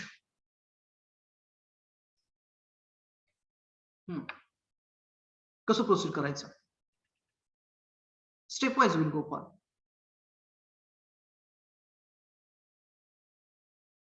पहिल्यांदा स्क्वेअरचं प्रेसिपिटेशन अवरेज काढायचं, नंतर ट्रायंगल. पहिल्यांदा काय करायचं? स्क्वेअरचं स्टेप वाईज आपण जरा स्टेप वाईज एरिया आपण नंतर काढायचे आहे, परंतु त्या अगोदर आपल्याला काय करावं लागेल? हा जो एरिया टोटल आपल्याला दिलेला आहे त्याच्यापैकी किती एरिया प्रत्येक स्टेशनला येतोय तो आपल्याला काढावा लागेल, बरोबर? मग तो कॅल्क्युलेट करण्यासाठी आपण काय करतो, तर पॉलिगॉन्स तयार करतो, थिसन पॉलिगॉन तयार करतो. मग ते पॉलिगॉन कसे कन्स्ट्रक्ट करायचे? How to construct them? प्रत्येक स्टेशन स्ट्रेट लाईन जॉईन करायचं. हा पहिली स्टेप सांगा मला, तुम्ही सेकंड स्टेप सांगताय ती. फर्स्ट स्टेप, प्रत्येक स्टेशन स्ट्रेट लाईन जॉईन करायचं. प्रत्येक स्टेशन स्ट्रेट लाईनने दुसऱ्या स्टेशनला जोडून द्यायचं. Will do that firstly. तर ह्यांनी बऱ्याच ठिकाणी केलेलं आहे. कसं केले बघा त्यांनी? ए ते बी जोडलेलं आहे, बी ते सी जोडलाय, सी ते डी जोडलाय, डी ते ए जोडलाय, ए ते एफ जोडलेला आहे आणि एफ ते डी जोडलेला आहे. राहिला कोण? ईच कनेक्शन कोणालाच केलेलं नाही. आपण करून घेऊयात ते पहिला. ए ते ई आणि ई ते सी म्हणजे काय असणार आहे? हा डायगोनल असणार आहे, बरोबर ना? I will go by a dotted line over here. So I have connected those two end stations to the E. Then I would like to go for a station B to the station D. Okay. तर ह्या पद्धतीने आपण जोडलं. मी पहिला याचा विचार करतो, नंतर आपण याचा करूया. याला जर जोडला आपण इकडे तर ते खूप कॉम्प्लिकेटेड होऊन बसेल. जोडलं तरी चालेल, पण नंतर पुन्हा हा एरिया डिवाइड होऊन जाईल. तिकडे ट्रायंगल, इकडे ट्रायंगल. त्याच्यापेक्षा आणखी मी सिंपल करतो त्याला. तर समजा की आपण या स्टेप मध्ये असं अजून करूया की आपण प्रत्येक स्टेशन एकमेकांना स्ट्रेट लाईनने जोडलेलं आहे. तर what is the next step now? Each लाईनला परपेंडिक्युलर बायसेक्टर काढायचं. एकमेकांना परपेंडिक्युलर बायसेक्टर काढायचे. मी पहिल्या साइडच्या बाजूला काढतो, म्हणजे A B, B C, C D, D A, F आणि एफ डी त्यांना काढतो. पहिला मी ए ते बी घेतो. ए ते बी चा बायसेक्टर परंतु परपेंडिक्युलर पाहिजे आहे, म्हणजे या लाईनला परपेंडिक्युलर आणि हिला इक्वल दोन भागमध्ये डिवाइड केलं पाहिजे. समजा हा इथं कुठेतरी येते असं आपण अजून करूया. तुमच्याकडे स्केल असेल तर स्केल तुम्हाला लगेच कळेल. आता परपेंडिक्युलर बायसेक्टर म्हणजे काय असणार? तो 100% पॉईंट ई मधनं पास होणार आणि इकडे जोडला जाणार. I would like to go for once again by a dotted line. But now the characteristic is that it is a perpendicular bisector. आणि हा बरोबर AB ला दोन पार्ट मध्ये डिवाइड करणार. Similarly I would like to go from this point. E मधून pass होईल आणि इकडं BC ला 90 डिग्री मध्ये डिवाइड करेल. ओके, हे झालं साइडच्या बाजूचं. आता हे जे आपले डायगोनल तर त्यांना करायचं आपल्याला. So for the diagonal I would like to go for a straight lines, continuous line. परंतु कसे असणार? या डायगोनलला परपेंडिक्युलर असणार आणि या पोर्शन मध्ये हा डायगोनल इक्वल पार्ट मध्ये डिवाइड होणार, निम्मा होणार. इथं हे बघा, हा इथून असं सुरू होईल आणि आपला इथं कनेक्ट होईल. इथं I have to go for like this. This will be 90 degree. तर माझा एक्झॅक्टली येत नाही, but by scale you will get the exact 90 degree. Similarly then from this point, this corner to this corner 90 degrees. Then from this corner to this one again it's a 90 degree, and lastly from this point it is going to join to this corner and 90 degree. Okay, हे कोणाचं झालं? आपलं फक्त आपलं या स्क्वेअरचं झालं. तर शिल्लक कोण राहिलं? आपलं इकडचा पोर्शन राहिला. आपल्याला पहिला मी एफ ला घेतो. समजा मी इथून इथं त्याचा बरोबर सेंटर पॉईंट असं अजून करतो आणि हा परपेंडिक्युलर बायसेक्टर मी पहिला डॉटेड घेतो त्याला. हा इकडे येईल कुठेतरी पुढे जाऊन. ओके, इथं 90 डिग्री असेल आणि हा याची लाईन आपली वरती येईल अशी. ओके, इथं कुठेतरी येते असं मी अजून करतो, जिथं यांचं इंटरसेक्शन होत आहे. Similarly D to the F मी घेतो, म्हणजे या लाईनला परपेंडिक्युलर असेल, हिचा बायसेक्टर असेल तो. ओके, हा 90 डिग्री झाला आपला. तर मी कंटिन्युअस करतो या लाईनला. जे बायसेक्टर्स आहेत ते मी सगळे कंटिन्यू लाईन केलेले आहेत. इथपर्यंत लक्षात आले सर्वांच्या? Understood up to this one? Yes, sir. Yes, sir. Yes, sir. Okay. आता पुढची स्टेप बघा मी काय करतोय ते. तर पाठीमागे जसं बघितलं आपण तसं या स्क्वेअर मध्ये टोटल आपल्याकडे किती ट्रायंगल तयार होणार नाही. पहिला स्क्वेअर बघूया आपण किती तयार होणार. हा पहिला स्क्वेअर, हा दुसरा स्क्वेअर, हा इकडचा तिसरा आणि हा इकडचा चौथा. आणि सर्वांचं एरिया जो असणार तो कसा असणार पुन्हा एकदा हा Same.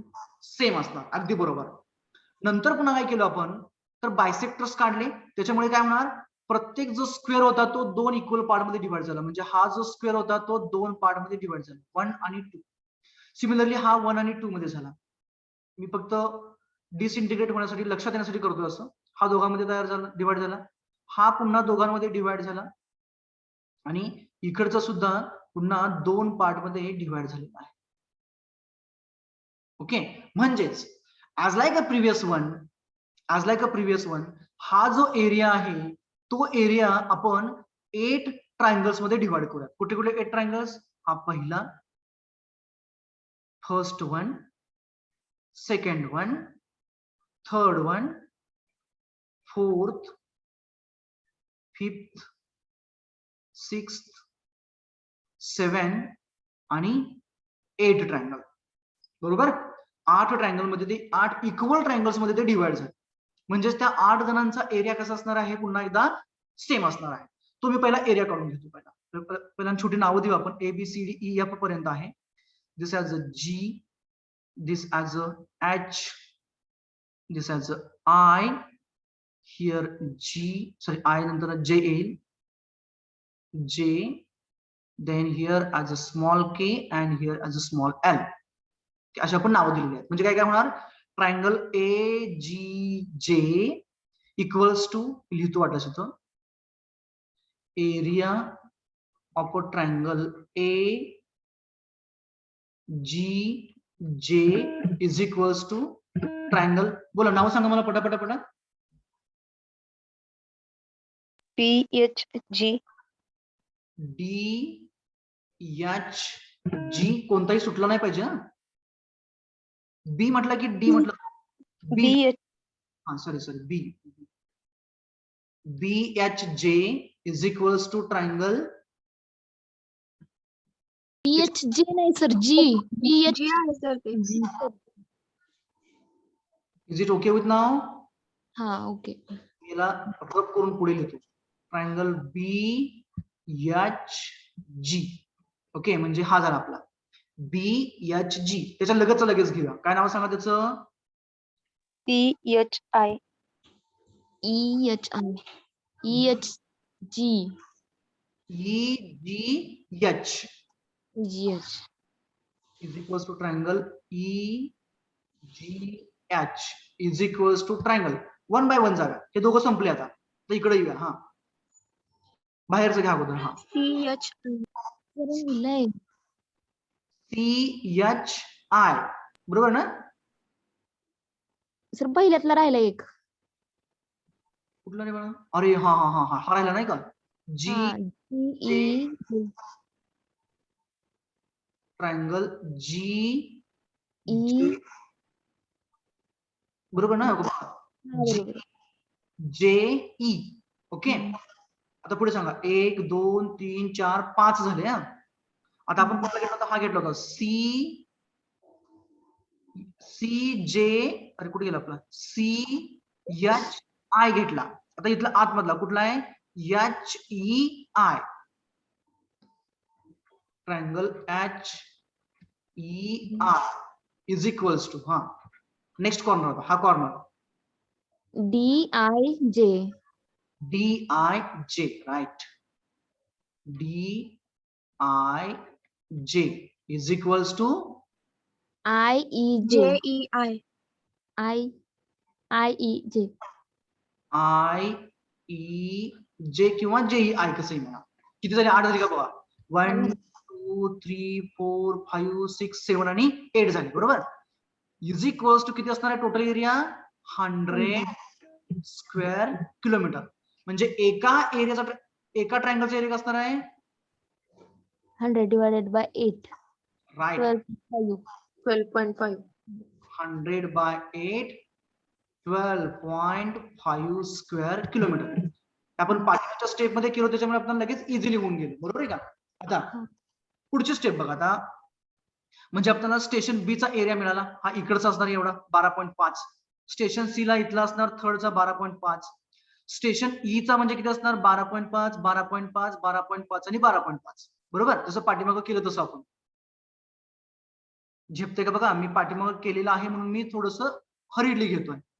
But if you are not understanding then please do tell me. इथं चौघांचं येणार. कोणाकोणाचा? हा एरिया, हा ट्रायंगल पहिला, दुसरा ट्रायंगल या साईडचा, तिसरा ट्रायंगल या साईडचा आणि चौथा ट्रायंगल हा या साईडचा येणार. ह्या चौघांचे समेशन 12.5 गुणिले 4 म्हणजे साधारणतः 12 4 48 आणि 0.542 म्हणजे 50. बरोबर? म्हणजे याचा 50 कळाला आपल्याला, याचा 12.5 कळाला, याचा 12.5 कळाला. आता ए आणि डी जे आहेत त्यांना इथला 12.5 इकडचा 12.5 आणि इकडचा एरिया येणार. कुठला? ए के जे. हा जो पॉलिगॉन तयार झाला ना इकडं ए के जे आणि इथे एक नाव देतो एल नंतर इथं यम असेल म्हणजे यम जे ए के. हा जो पॉलिगॉन आहे या पॉलिगॉनचा एरिया आपला ए साठी असणार आहे एवढा बघा इकडून असा. मग आपल्याला या पॉलिगॉनचा एरिया पहिला काढावा लागेल. बरोबर आहे का? आता हा कसा काढता येईल आपल्याला एरिया? हा एरिया म्हणजेच हा इथला असणार आहे. इथला इकडे बघा मी डिवाइड करतो त्याला. म्हणजेच इकडे बघा मी काय लिहितो ते एरिया ऑफ पॉलिगॉन कोणता बघा ए J M K. A J M K is equals to area of a polygon D J M L. D J M L. बरोबर आहे का बघा मी जे लिहिलेलं आहे ते. आता याला बेस सांगा बरं काय टेक्निकली का बरोबर आहे मला सांगा बरं ते. आन्सर अगदी बरोबर आहे. तुम्ही म्हटलं एरिया सेम आहे अगदी मला मान्य आहे.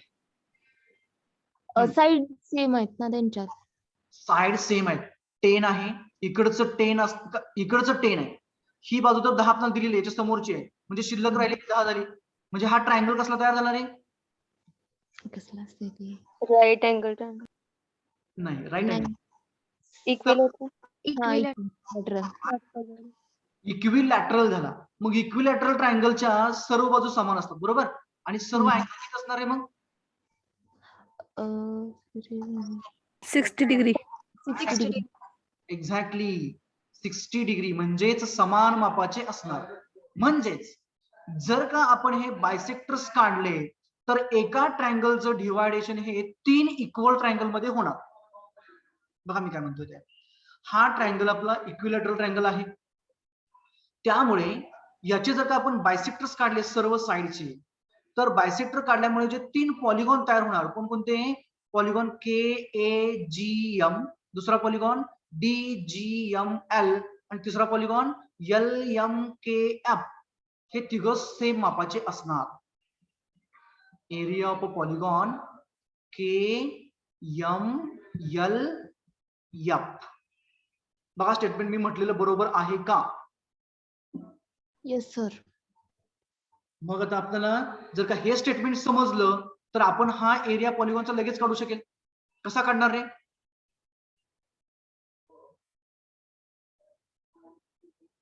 या प्रत्येक पॉलिगॉनचा एरिया तुम्ही कसा काढाल मग? एफ ए चा एरिया 10 किलोमीटर आहे मग त्याच्या हाफ के ए चा एरिया 5.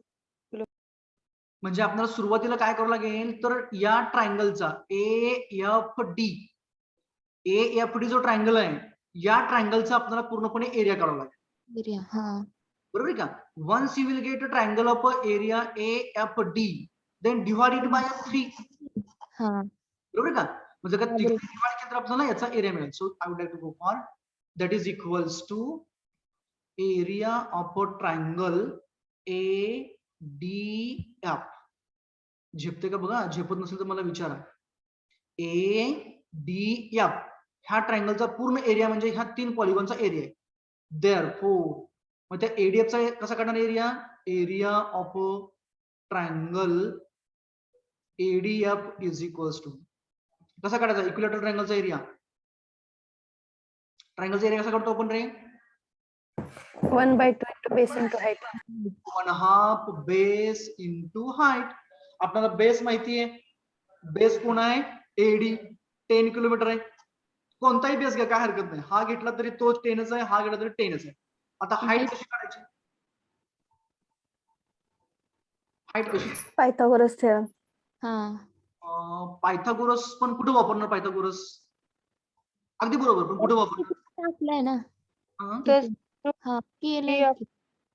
AJF ट्रायंगल मध्ये. हा F कोणता ट्रायंगल म्हटले? One second. AJF. AJF right. Right, म्हणजे आपल्याला हे थोडस डॉटेडने जोडावं लागेल. Okay, therefore for height, height कुणाची? हाईट ट्रायंगलची. ते मी लिहितोय F. पायथागोरस वापरा किंवा ट्रिगोनोमेट्री वापरा. काय वापरायचं सांगा? पायथागोरस. ओके, पायथागोरस प्रमाणे सांगा मला. पायथागोरस प्रमाणे काय लिहितो?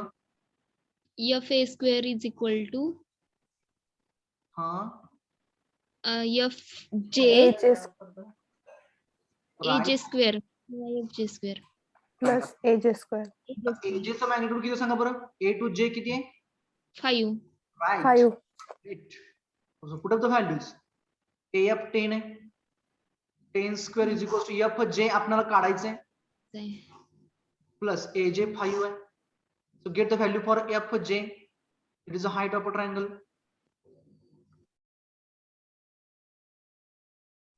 बोला किती येतं? आपल्याकडे वेळ कमी राहिलाय. फास्ट. 8.66. 8.66. 8.66 किलोमीटर. ओके, हे आपल्याला हाईट कळाली आता. बरोबर. आता एरिया काढूया आपण. So that is equals to 1/2 base as 10 into height as 8.66 is equals to किती सांगा बरं? 48 5 31 3 4 12 13 43 येतो किती बघा? 43.3. 43.3 स्क्वेअर किलोमीटर. ओके, आता आपल्याला एरिया कळाला. आता मी प्रत्येक स्टेशनचा एरिया लिहितो. Area of station F is equals to area of station F म्हणजे कोण असणार? हा एवढा पॉलिगॉन असणार. म्हणजे हा किती असणार रे? Area of triangle divided by 3 येणार. बरोबर आहे का? 14.43 होते. That is therefore area of any polygon, ह्या तिघांपैकी कुठलाही असेल तो, मी तर येतो त्याला, आपण काय लिहितो त्याला? KM कुठे गेलं रे? हा हा KMLF. KMLF is equals to 8.8 नाही आहे 43 सॉरी 43.33 डिवाइडेड बाय 3. बरोबर ना? हे किती येत आहे? 14.43. 14.43 square kilometres is equals to area of polygon कोणता? हा आणि हा, हे दोघांचं सेम असतं. म्हणजे काय? AJMK जे आपल्याला पुढे लागणार आहे is equals to area of polygon AJMK झाला. दुसरा कोण आहे रे? आणखी DJML ना? JML. ओके, चला तर AF डायरेक्टली लिहितो मी की त्याला 14.43 स्क्वेअर किलोमीटर्स.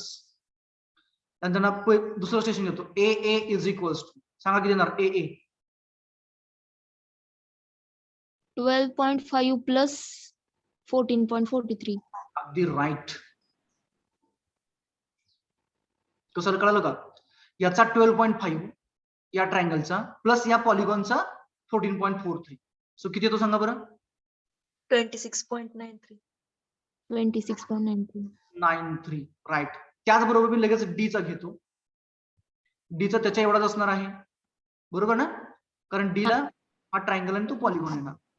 म्हणजेच 12.5 प्लस 43. 26.9. नेक्स्ट आता AB.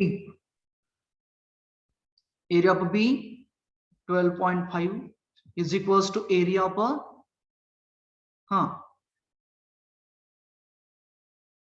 AB म्हणजे इथला झाला area of station B 12.5 is equals to area of कोणता घ्यायचा सी घ्यायचा ना C, right? B आणि C चा दोघांचा सेम असणार की नाहीये same is equals to area of station C आणि लास्टला area of station E तो किती असणार आपला 4 triangles म्हणजे किती 50 स्क्वेअर किलोमीटर सॉल्व करू शकाल का आता yes sir so therefore P average is equals to area of station A असं का व्हायला लागलो AA into precipitation of station A plus area of station B into precipitation of station B plus area of station C into precipitation of station C plus area of station D into precipitation of station D plus area of station E into precipitation of station E plus area of station F into precipitation of station F whole divided by total area A म्हणजे हा याचा 100 आणि याचा 43 ना हा 43 total area येणार so please do the calculations and tell me the magnitude of P average हे किलोमीटरचं मीटर मध्ये करता येईल का की आणखी एक स्टेप वाढवू द्या इथं नको येते सर ओके देन ग्रेट 10⁶ ने मल्टिप्लाय करायचं आणि 10⁻² ने मल्टिप्लाय करायचं side by side I will go for the attendance you do solve it I will take the attendance side by side don't worry about it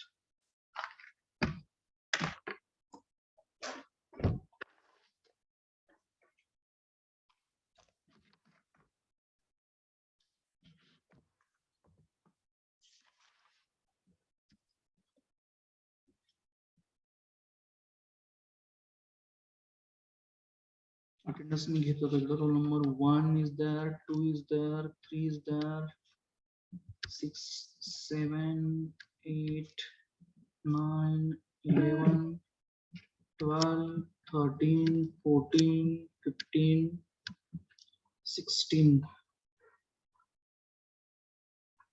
then 18 19 20 22 25 26 28 29 30 31 32 34 36 37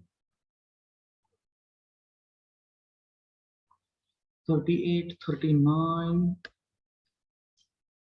41 42 45 46 49 51 53 answer सांगा बरं का मला आल्यानंतर ना is anyone has got the answer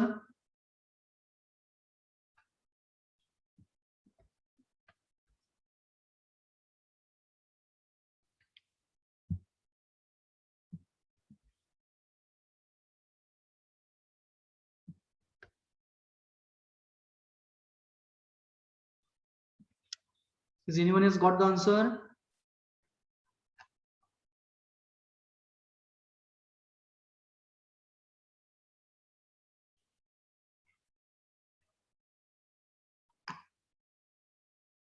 I'm waiting for the answer. Huh?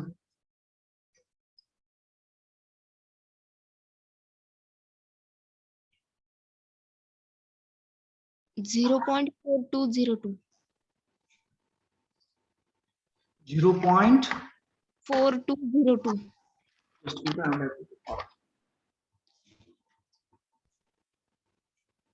0.4202 that will be in meters na हा metres okay so convert that to the centimeters then 42.02.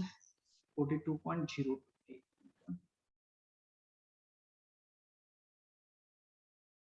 42.0.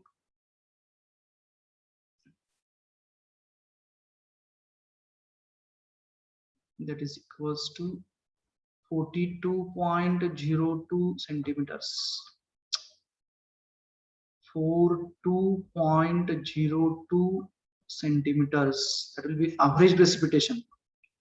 Just go for this arithmetic mean and check it how much it is. By arithmetic mean, just take the sum average of those 66.16 येत आहे sir. 66.16 येते का? हम्म. माझ्याकडचं answer आहे ते 66.41 आहे.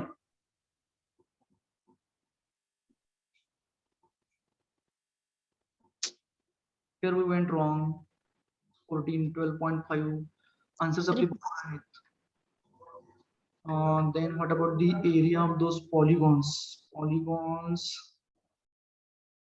43.3. Okay, then they 14.43. 14.43. बरोबर आहे 14.43. Calculations, do check the calculations. हा सर रिपीट करते. कॅल्क्युलेशन रिपीट करा कारण बाकी सर्व बरोबर आहे.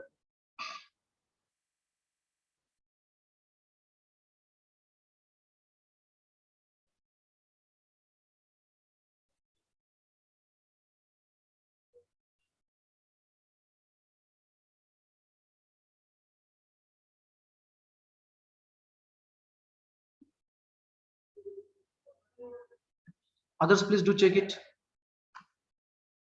Answer about 66.41. Okay. How much?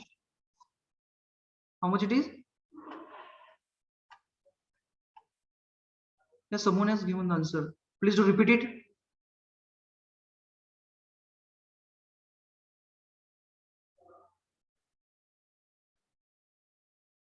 .66. Yeah, 66.41.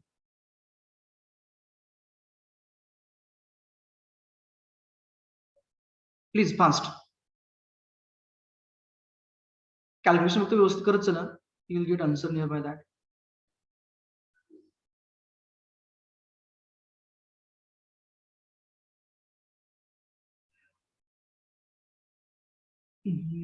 Stations values upon magnitudes get 46, 56, right? That's correct one. Areas also we have calculated, that is the correct one.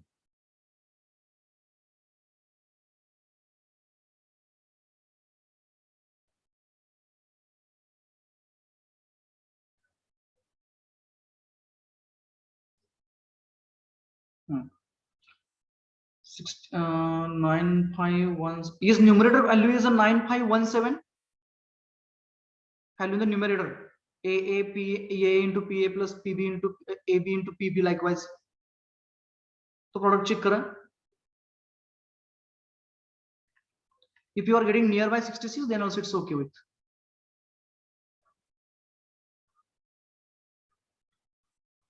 Convert the units also.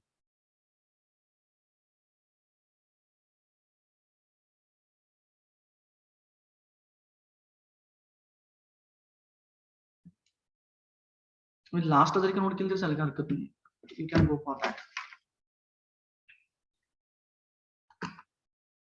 Cross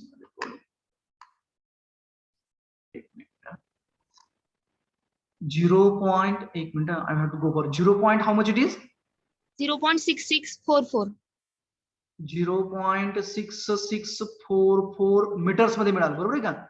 Meters मध्ये. Now convert to the centimeters. 66.44.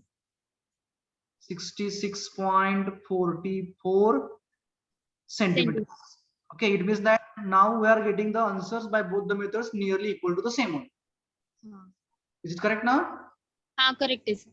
Okay, so today we'll stop here, and in the next lecture we'll go for the next example. So I did the solution of that. Okay, likewise this is the polygon and all those things, summation of the areas, and lastly I got the answer. I will show you. It's about right here it is. It is about 66.41 centimeters by my calculations. Okay. Okay, thanks.